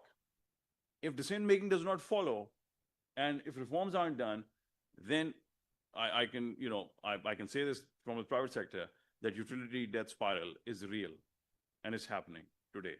Thirdly, I just want to emphasize this point. Capacity building is incredibly important in government institutions. So in a market-based environment, what's the most important function? The regulator, NEPRA. How do we ensure that this doesn't become, unintended consequences from a market-based, system do not show the ugly face, which means power cost goes up instead of coming down. This has happened in many markets. What's going to prevent that? A very strong and capable regulator. So we need capacity building, and that capacity does not exist. There are layers and layers of, in NEPRA that are missing today. There's no hiring. They can't even hire people. I spent 10 years in UK, and we used to have a regulatory department full of economists. You need capability. You need to be able to measure impact of your regulation on the future, on all the different segments. So I think capacity building in regulation and also in distribution is also very important. So I would say that these are fundamental things that need to be done. And I'm glad that Ahmed has pointed out that 12.5 is not the final cost. I hope the sanity will prevail. And my friend Amir is not right about, extracting standard costs on top of this 12.5. But, we always argued that, you have to, number one, you have to create a differential for capital to move.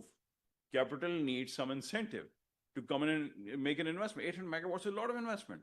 Even if you want to, grow this, get into gigawatts, there's billions of dollars of investment will be required. So there has to be an incentive. And my final point, I think we have to get out of this mindset of tinkering, and we have to inspire. Be ambitious, inspire. To inspire, you have to create, those ambitious targets, steep targets that the world notices, and the world's capital then descends on Pakistan and makes this, the cheapest place for power. So that's all I would say. Thank you. Thank you very much. So I'll move on to Daniel next. Hello. So I think there are several factors that are in play right now. I think if you're talking about the hybrid microgrids or the green grids, the solar, wind, batteries, obviously, and then the conventional thermal power plants as well. So in order to make that work, in order to make that grid work, I think there are several enablers that I can think of. Number one being how to make those smart grids that are interconnected with the generation side and with the demand side as well. So we are talking about smart RTUs getting connected one end with the power plant, and then other end on the captive market with the industries, so that we can know what's the demand of this industry, and then we can regulate the power on the generation side of things. The second thing that I think that needs to be implemented, and what we have seen working in European markets and other regions as well, is the day ahead power trading and then the intraday trading as well. So whenever we're talking about wheeling, whenever we are talking about the power reforms in Pakistan particularly, we have to bring this concept as well. So that will eventually it will increase the efficiency of these power plants. Right now, what's happening in the renewable market, in the wind industry is no one is talking about the efficiency of these power plants. The owners and the operators are not incentivized in order to increase the efficiency. So if we are able to introduce this concept of day-ahead trading and intraday trading, then we can maybe bring the prices down for the per megawatt. And then the last thing that I would like to touch upon is the upgradation of the old infrastructure that everyone has just mentioned. So we can talk about the transmission lines, we can talk about the grid stations, and we can talk about the policy as well.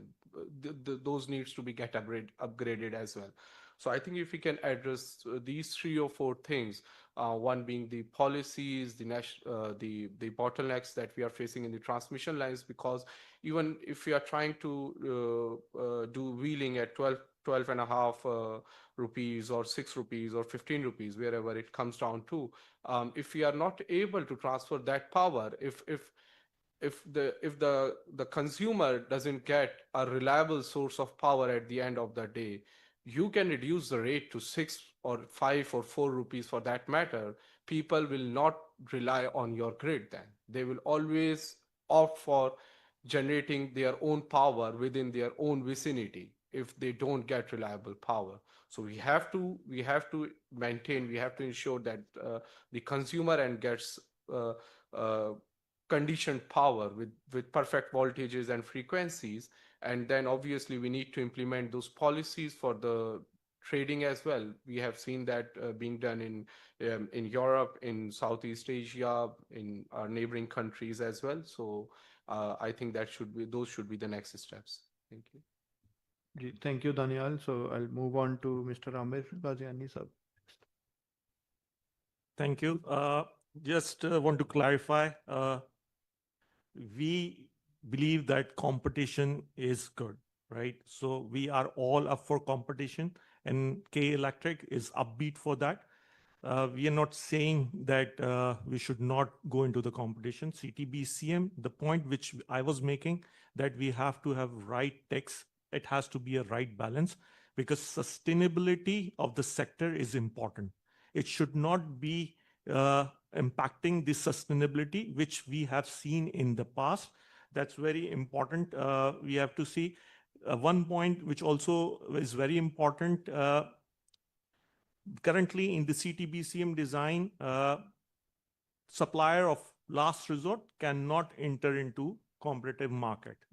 So there is a clear restriction on the supplier of last resort. I believe that, and we have written so many times, yes, whenever there was a discussion, consultation doesn't mean that it is one-sided. Consultation is always on both sides, and you have to listen. And even if you agree or don't agree, have to be right comments, discussion, interaction. It just not be just one-sided. So that's also very important.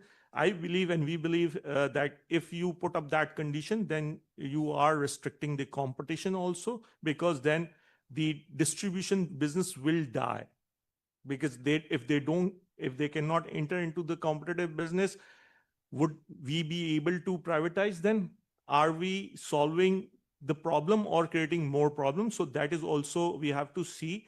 So CTBCM should start with the right ingredients, right design, and with the right balance. So that is what my point is. It should not be to give, because it's to the bulk power consumers for 1 megawatt above. There are a lot of small and medium industrialists also. Would they get the brunt, or they will be getting the right tariff, or they get the level playing field also? That's also important to consider, because if you just benefit one segment and leave the other, there will be consequences also. So having said that yes, we should all promote competition, open market reforms, but then this design which we have, I think that is important. The design, I believe, has some more opportunities to improve, and we should consider to improve, and then we should go ahead. Thank you very much. So I'll next go over to Arkam Ilyas Saab. Sir, any last thoughts or policy recommendations from your side?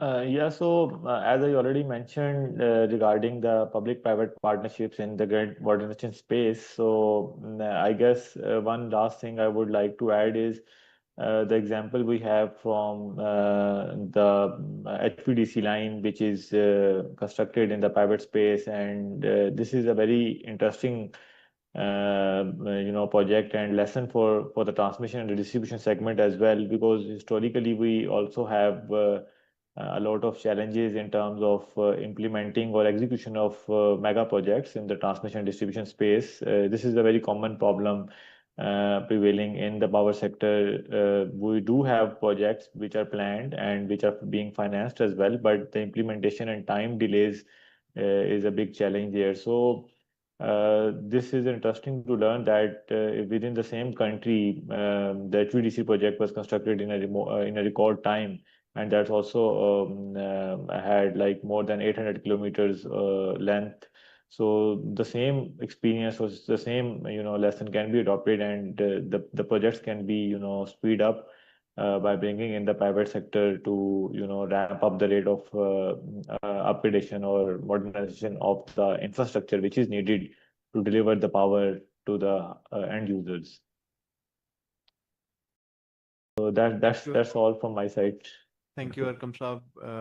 I'll move over to Ahmed Qazi Saab next, sir. Any policy recommendations or final comments from your side? I think I have said enough. In the end, I would just like to say that CTBCM is a reality. Everyone should now gear up to participate in it. We have had a lot of discussions, have a lot of policy interventions, and now CTBCM is coming. And one of the most beautiful aspect of CTBCM is that it actually gives powers to the consumer. So right now, the consumers actually have no say if his electricity is, let's say, not up to the mark, the quality of electricity being provided, or the number of interruptions being done. They are out of the SEFI limit. They don't have actually the power to say anything because they are so scattered and they're so, what I would say, that they have no voice right now. What CTBCM will do is that they will introduce competitive suppliers which will have a lot of megawatts in their pocket, and they can, if their consumers are not getting the quality of electricity which the suppliers want them to have, they will come knocking at the door of discos and they will compel the discos to actually improve their quality.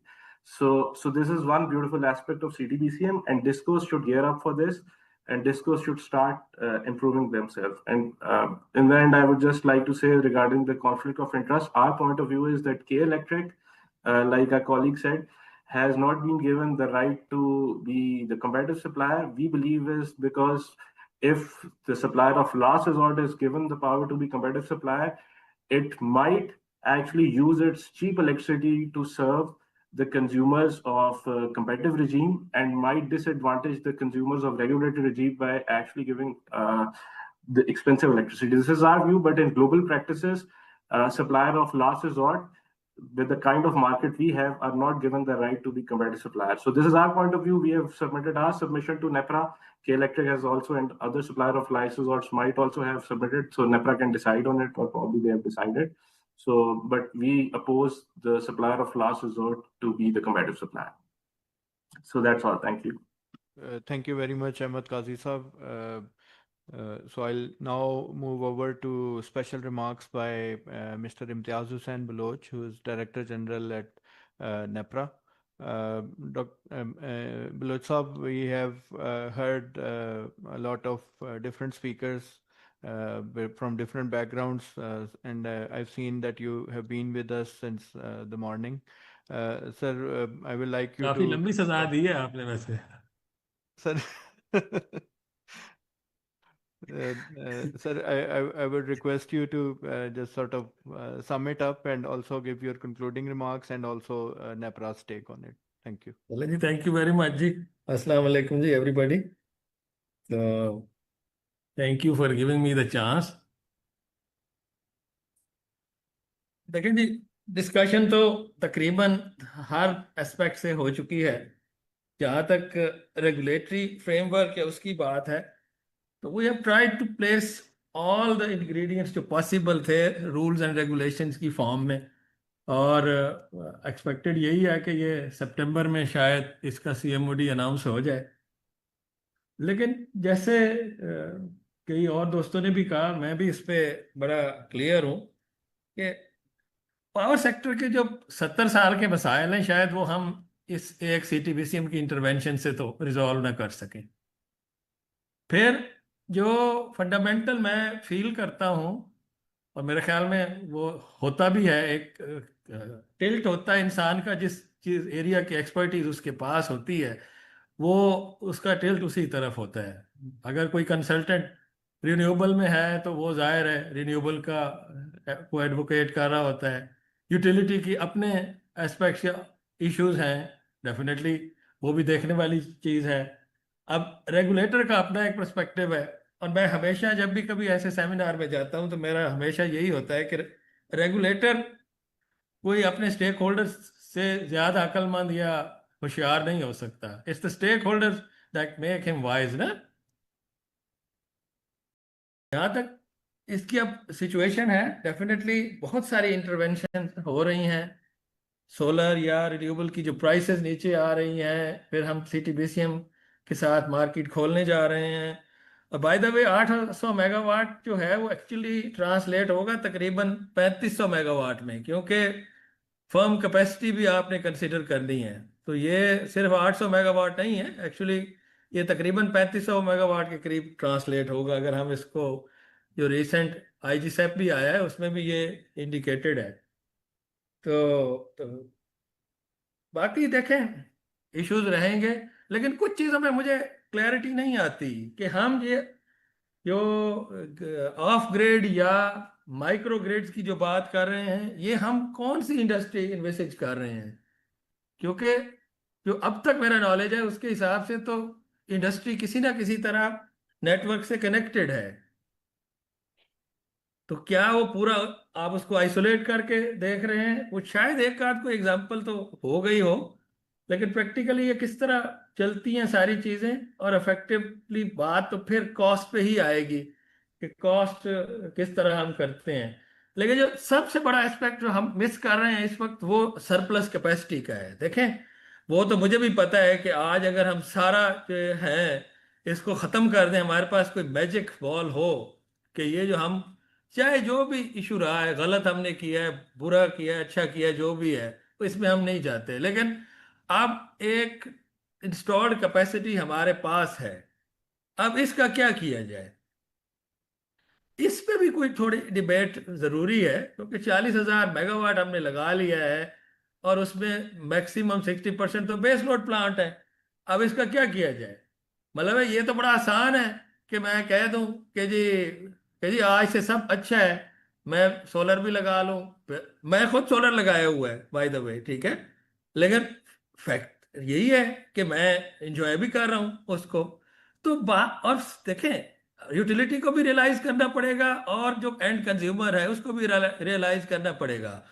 دیکھیں utility آج اگر فرض کیا جو ہے 8,000 mega what net metering سے آ گیا ہے, تو utility should be obligated to say at least thank to those consumers کہ یار انہوں نے لگایا تو ہے, ورنہ یہ بھی تو آج ہم ہاتھ پاؤں مار رہے ہوتے کسی کی منت ترلا کرنے کے لیے کہ یار یہ لگاؤ یہ لگاؤ. تو اس کے کیا بینیفٹس ہیں, اس کے کیا ڈی میرٹس ہیں؟ میرے خیال میں اس پہ بھی ایک جو ہے کمپریہنسو سی کوئی اسٹڈیز یوٹیلیٹیز کو کروانی چاہیے. ہم کوشش تو کرتے ہیں, لیکن وہی بات کہ شاید پاور سیکٹر کا انرشیا اتنا بڑا ہے کہ یہ ایک کام شروع کرتے ہیں تو پھر 4 کام آگے مس ہو جاتے ہیں, اور پھر وہ ہم ایک ایسے سائیکلک پروسیس میں چل پڑتے ہیں کہ سمجھ نہیں آتی کہ کس کام کو شروع کیا تھا, کہاں پہنچا, اور اب کس بات پہ ایک ایمرجنسی سچویشن آ گئی. تو let's hope for the best.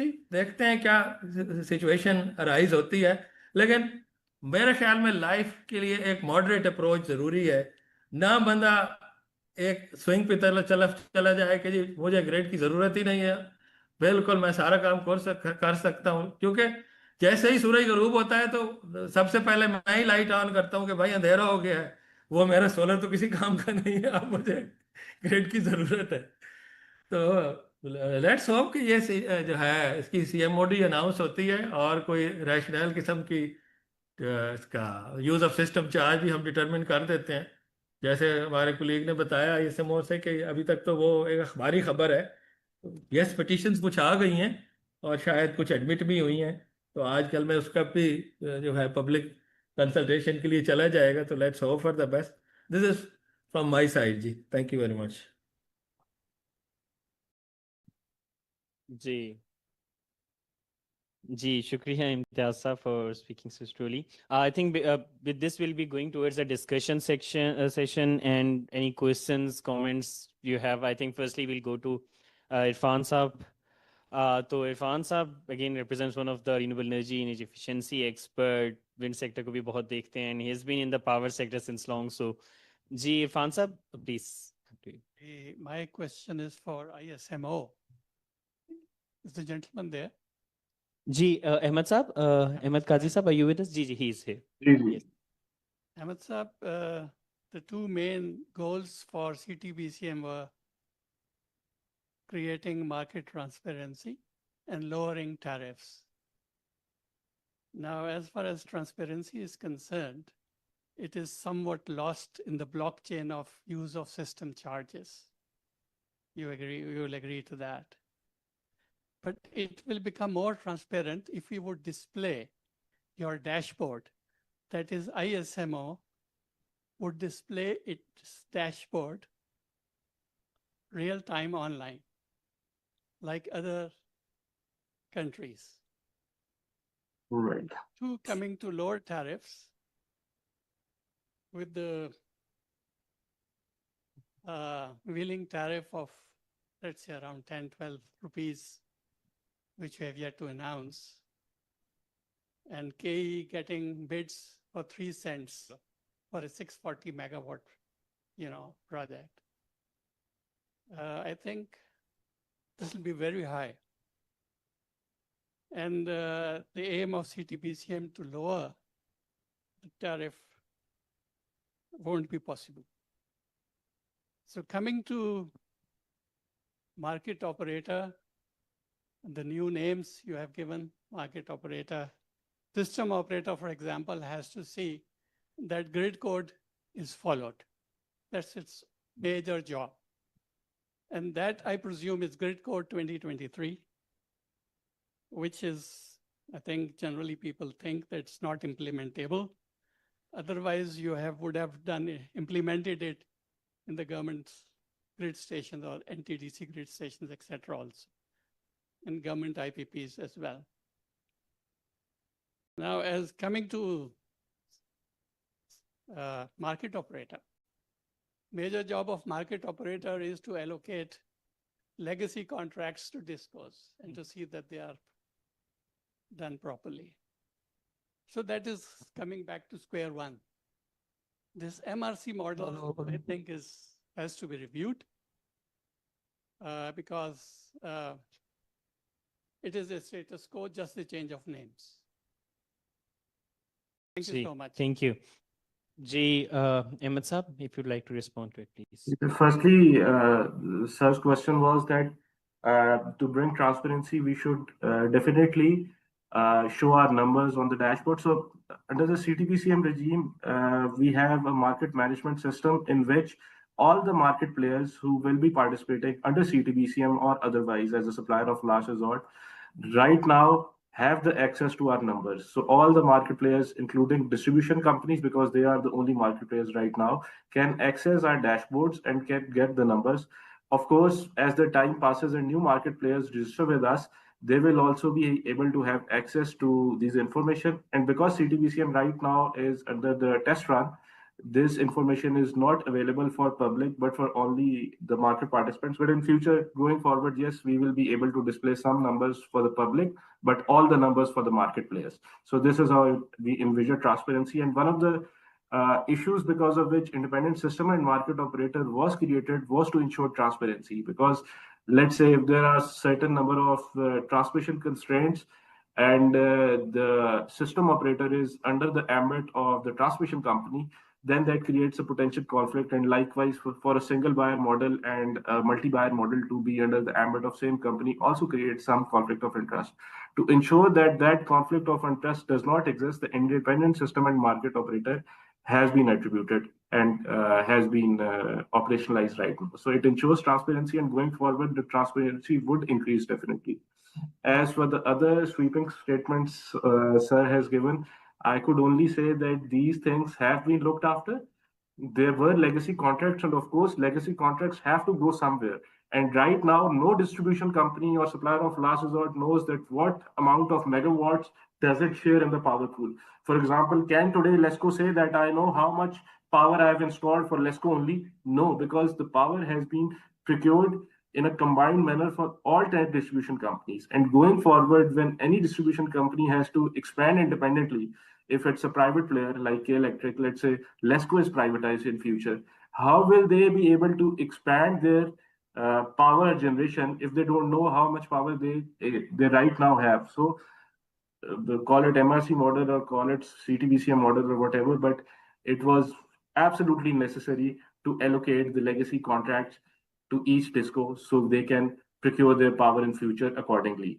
And this is the practice in the global world as well. Ji, thank you so much. MS साहब, just before coming to your question and Tanveer साहब आपसे भी, I think we have Salman साहब from Sawabi Chamber of Commerce. Salman साहब, you wanted to say something, if you can just please let us know. So Assalamu alaikum. Thank you. मैं special thank कहूँगा तमाम guests को on behalf of my leadership जो Swabi chamber of commerce को deal करते हैं. SDPI के साथ स्वाबी चैम्बर ऑफ कॉमर्स गुज़श्ता तकरीबन 3-4 साल से हम इस कैपेसिटी के ऊपर काम कर रहे थे कि किस तरीके से हमारे पास एक रोल मॉडल है जिसको अडॉप्ट किया गया और फिर उसको वापस जो है वो इंडस्ट्री से डिस्करेज कर दिया गया, ले लिया गया.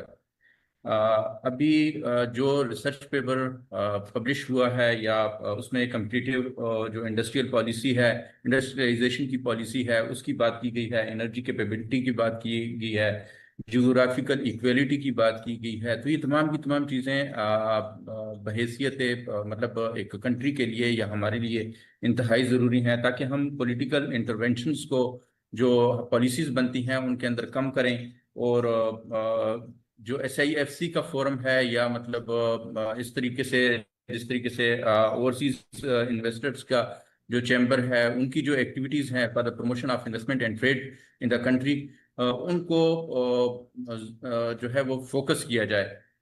हमारी सबसे यही रिक्वेस्ट होगी कि इसको सपोर्ट किया जाए क्योंकि इस वक्त हमारे पास गदून मज़ई इंडस्ट्रियल इस्टेट के अंदर तकरीबन कुछ 5 ऐसे प्रोजेक्ट्स चल रहे हैं जो कि इंतहाई मतलब हम उसे ये कह सकते हैं कि इंतहाई रीजनेबल रेट के ऊपर उनको इलेक्ट्रिसिटी मिल रही है, हाइडल की इलेक्ट्रिसिटी मिल रही है.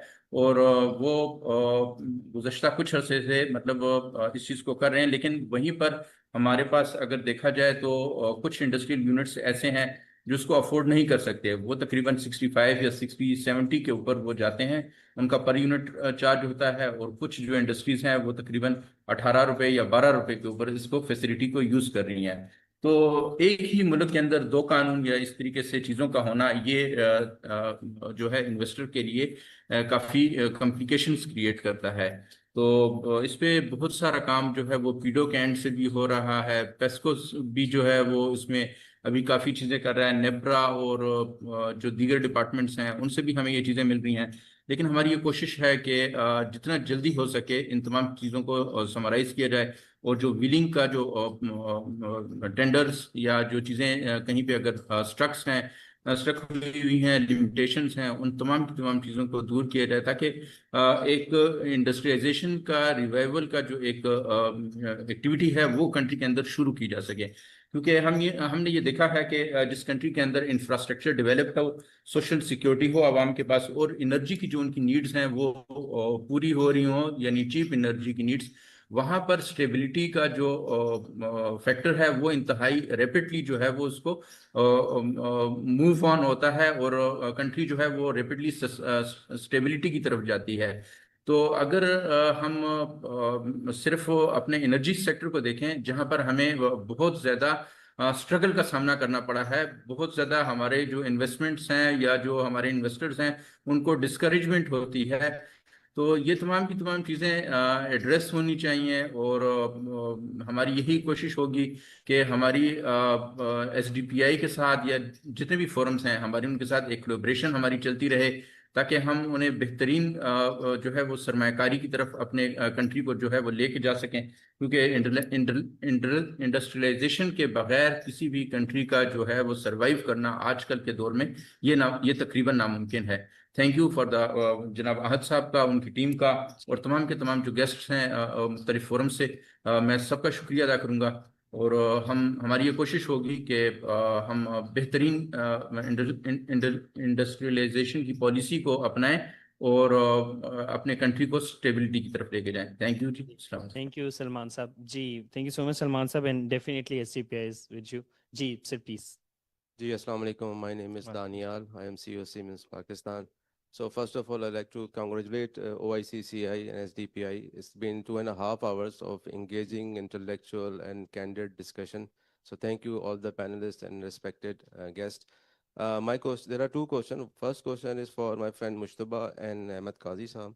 So given the enlightenment that you guys have thus far given to us with respect to the transmission sector, distribution companies, and that it's already been too late. It's been 10 years that this topic has been started. Do you think there is a timeline in future by which we really have to implement it? Otherwise, it is too late. Number one, already it's too late, as you said. And number two, don't you think that with these given scenarios of transmission setup and discourse, we are already taking a flight which is going to stall?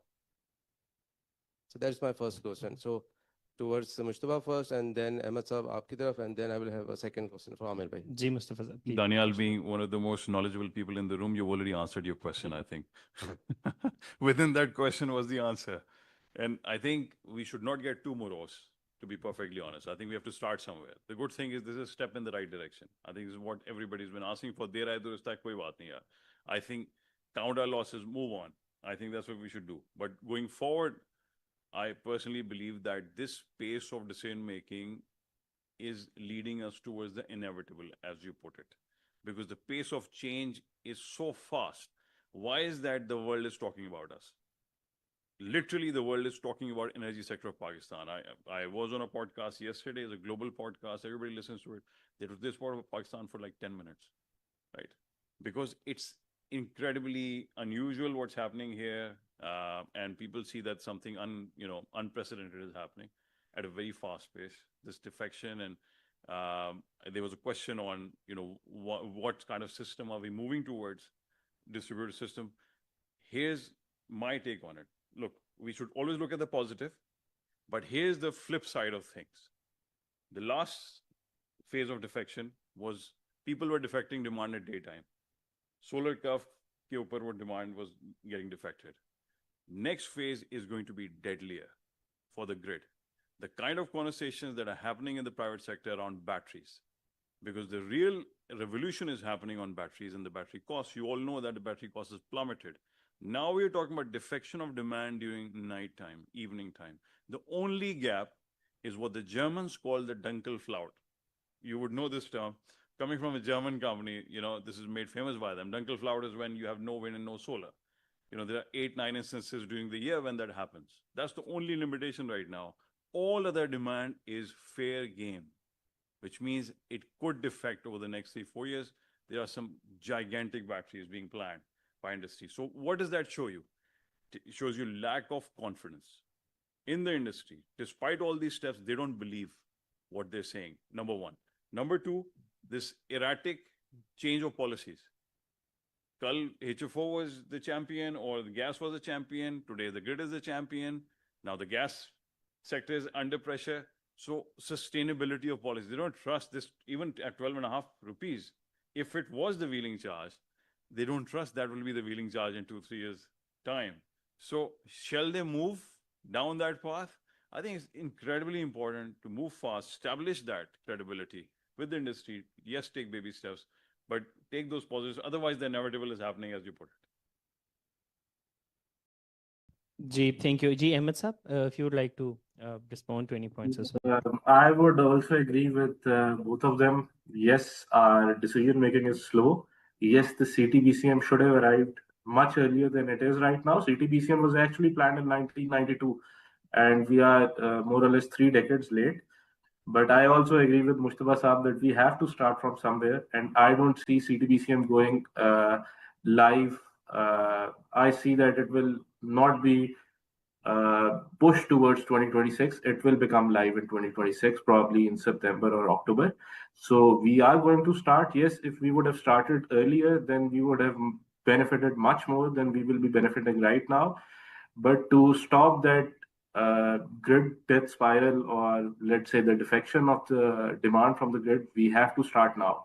So I think I agree with both of them. And as far as the transmission network is concerned, I think CTBCM could be one of the driver which could actually help the decision makers to improve the network in a more swift manner, because right now all the cost which is being attributed towards the network congestion is not actually highlighted to anyone in the public eye, right? So right now, if I ask anyone that how much cost we are incurring due to the network constraints of Pakistan, so no one would be able to answer that.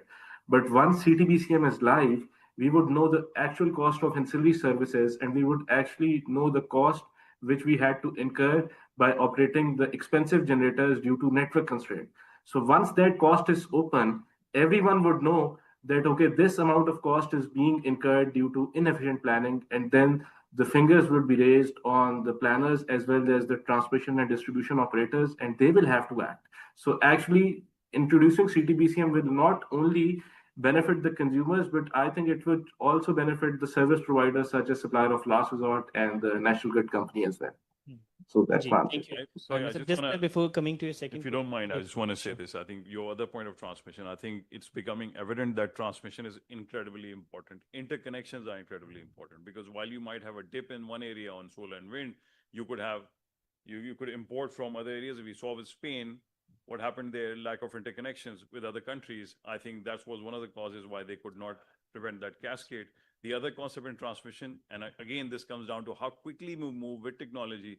With batteries, countries are working on virtual transmission. So you don't necessarily need cables and wires everywhere. You can have virtual transmission systems, what we call as virtual power plants, at strategic locations within the system. And that is a much faster way of augmenting your transmission capacity. So I just wanted to say that.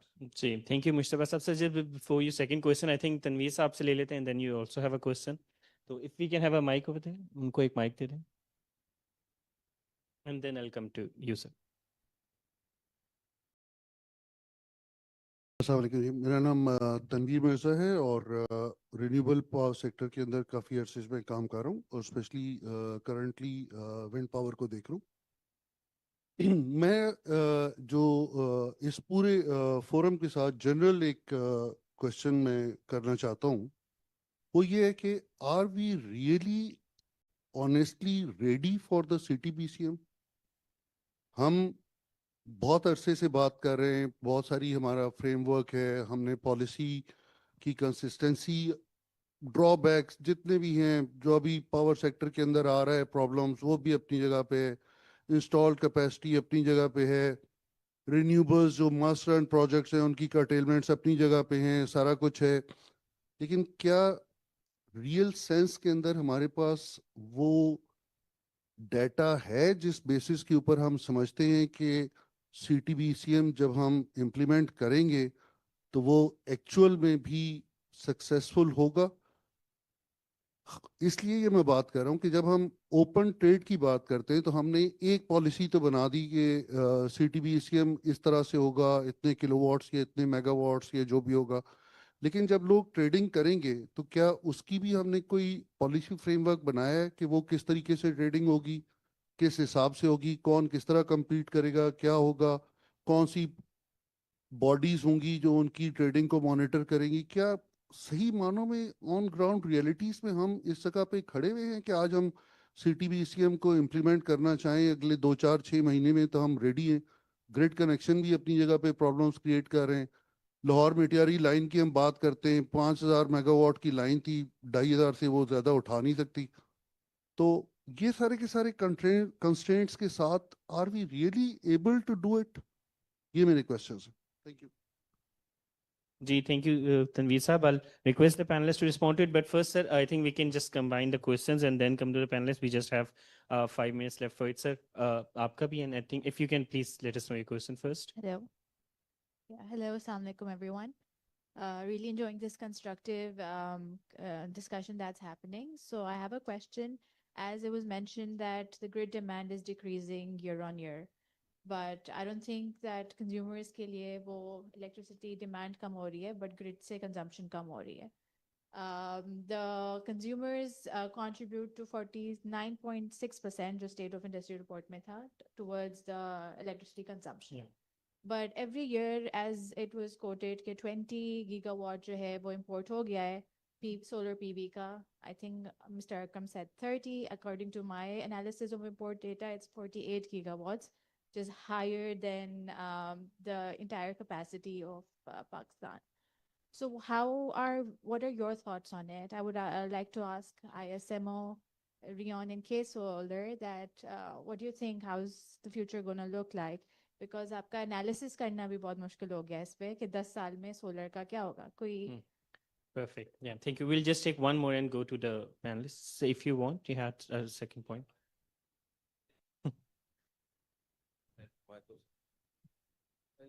Assuming that this all comes, inshallah, in the due time, how K Electric will get benefit out of it, and how K Electric consumer get benefit out of it, coupling the CTBCM and the idle power demand that is available in the water or the other let's say government power plants.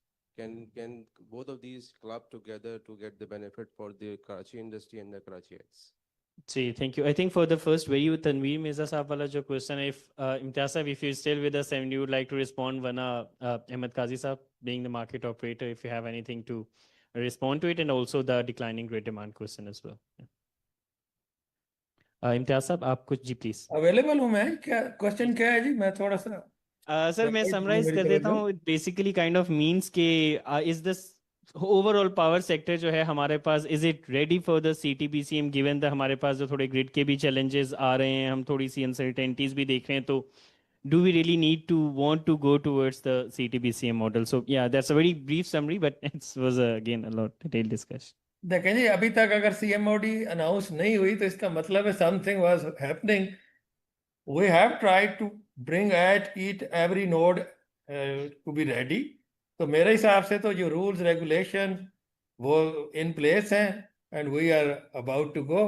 मेरे ख्याल में तो कोई ऐसा issue नहीं. लेकिन जैसे काजी ने भी पहले कहा, काजी साहब ने, शायद अंडरस्टैंडिंग का भी कोई इशू है ना.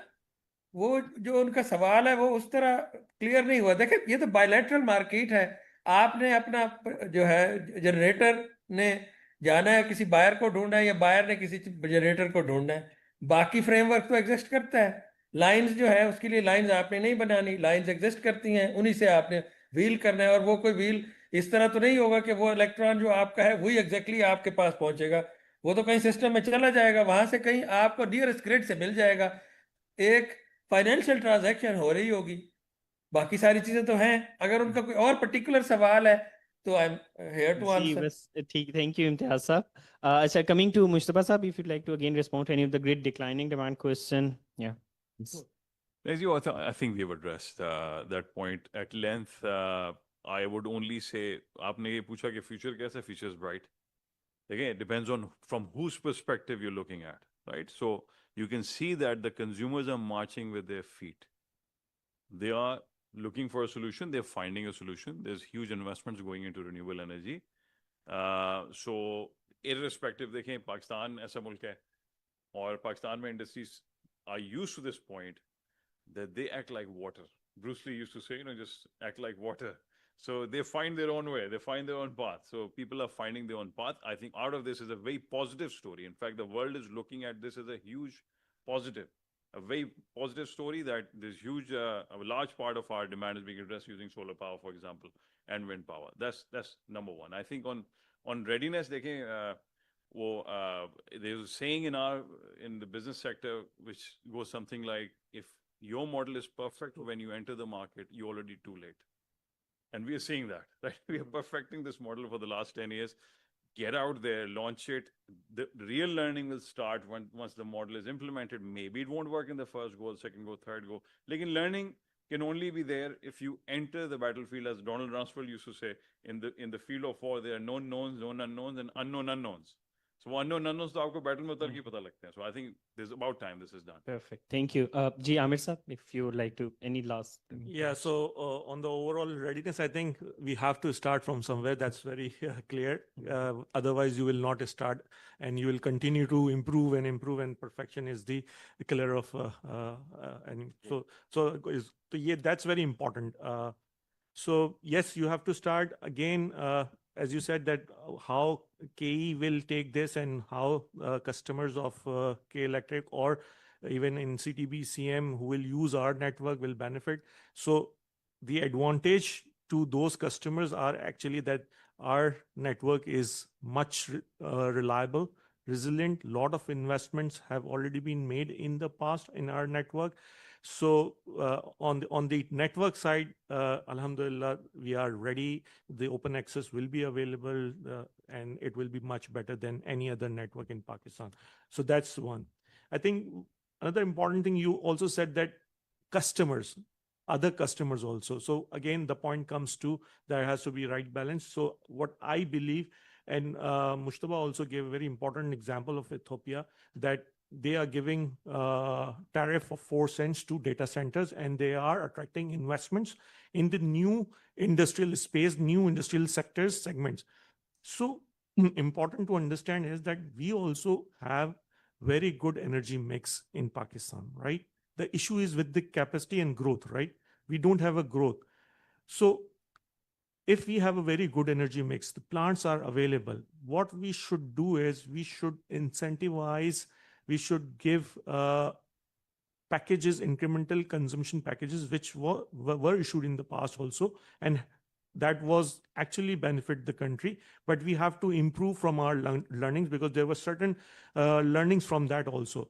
So let's say if the wheeling charge, which has to be announced and determined yet, but whatever the numbers which are in the media are 12.5, that is around 4 cents, right?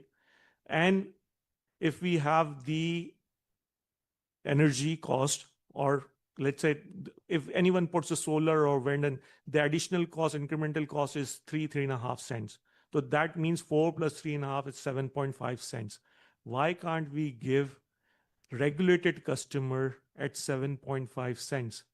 We can, because the marginal cost in the regulated space is almost 6.5 cents, the marginal cost. The imported coal right now is 11.5. I've recently seen the ISMO economic dispatch order list.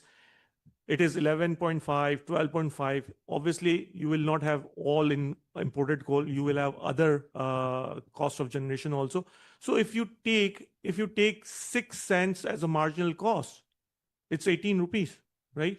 Why can't we also give the B1, B2 consumers the same rate? And then, so it will be a level playing field to other customers also. And market will flourish not only on the CTBCM side, but on the existing capacity which we have.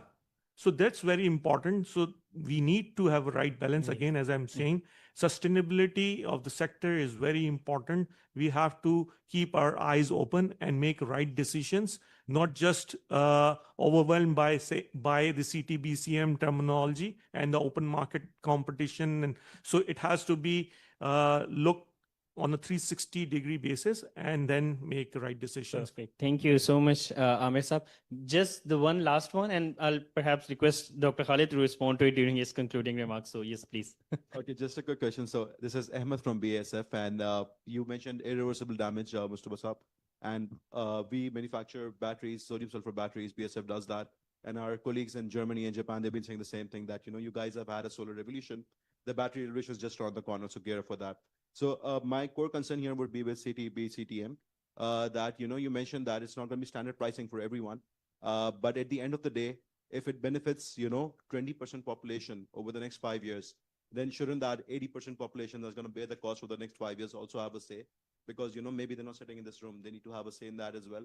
All those decisions that have been taken in the past with regards to IPPs, for which the population is now bearing the cost, where captive power has taken away that cost from industries and has put the burden on the general population. So, is it going to be another rabbit hole where we go down and, we're bearing the cost for the next 5-6 years? So I particularly believe that there needs to be, safe for those stakeholders as well. Secondly, you mentioned that it's taken 10 years. Sorry, just one quick question. You mentioned it's taken 10 years to get this model through this, and even now it's not got this approved. In hindsight, could there have been a better approach where, there could have been a different strategy to address issues in the shorter run rather than targeting something that's taken 10 years? I understand this is something that's going to be game changing, that's going to be very good for the market. But in hindsight, could there have been decisions that could have shaped the industry in a better way in the shorter term rather than just a 10-year period? Sure. Yeah, please. Yeah, it's for you. Actually, देखें जी, first question आपका तो Amir has addressed already. I think all stakeholders have to be on the table. And to be fair to NEPRA does run those consultations, publishes in the paper, invites everyone. I think it's incumbent on us to attend those and participate and contribute. So ये बात तो बिल्कुल सही है आपकी. This is a fact. But again, I think we can't cater to everyone, right? As you said, there have been some malpractices in the IPP sector. There've been overcompensation on return, so there will be some losers in the end. Dusra, aapka sawal, could it have been better? Of course it could have been better, yeah. This is not rocket science. Probably 50-60% of the countries in the world get it right.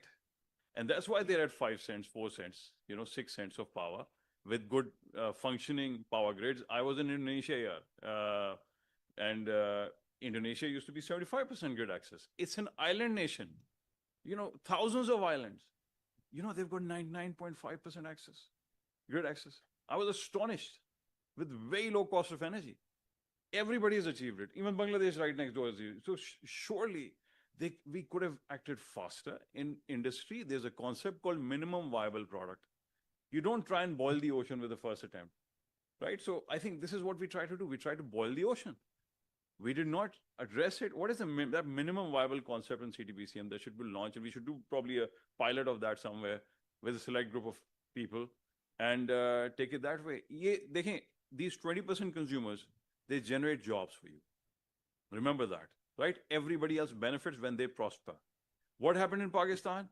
We unlearned everything we knew. We had cheap power back in the 60s. That's where the industrial growth came from. Why was there cheap power? We indigenous hydel power powering us. Then we had cheap gas. So clearly we need more indigenous sources. We have unlearned everything. We just need to relearn and get on that path. I think in the end, there are ways to definitely improve things, and we should reflect on it and move faster. Yes, thank you. So again, round of applause for such a dynamic session and panel discussion as well. And I think with this, I'll be calling Dr. Khalid for conclusion of the session, and then Kashif Saab for the final vote of thanks. Yeah, Dr. Khalid, please. Thank you so much, everyone.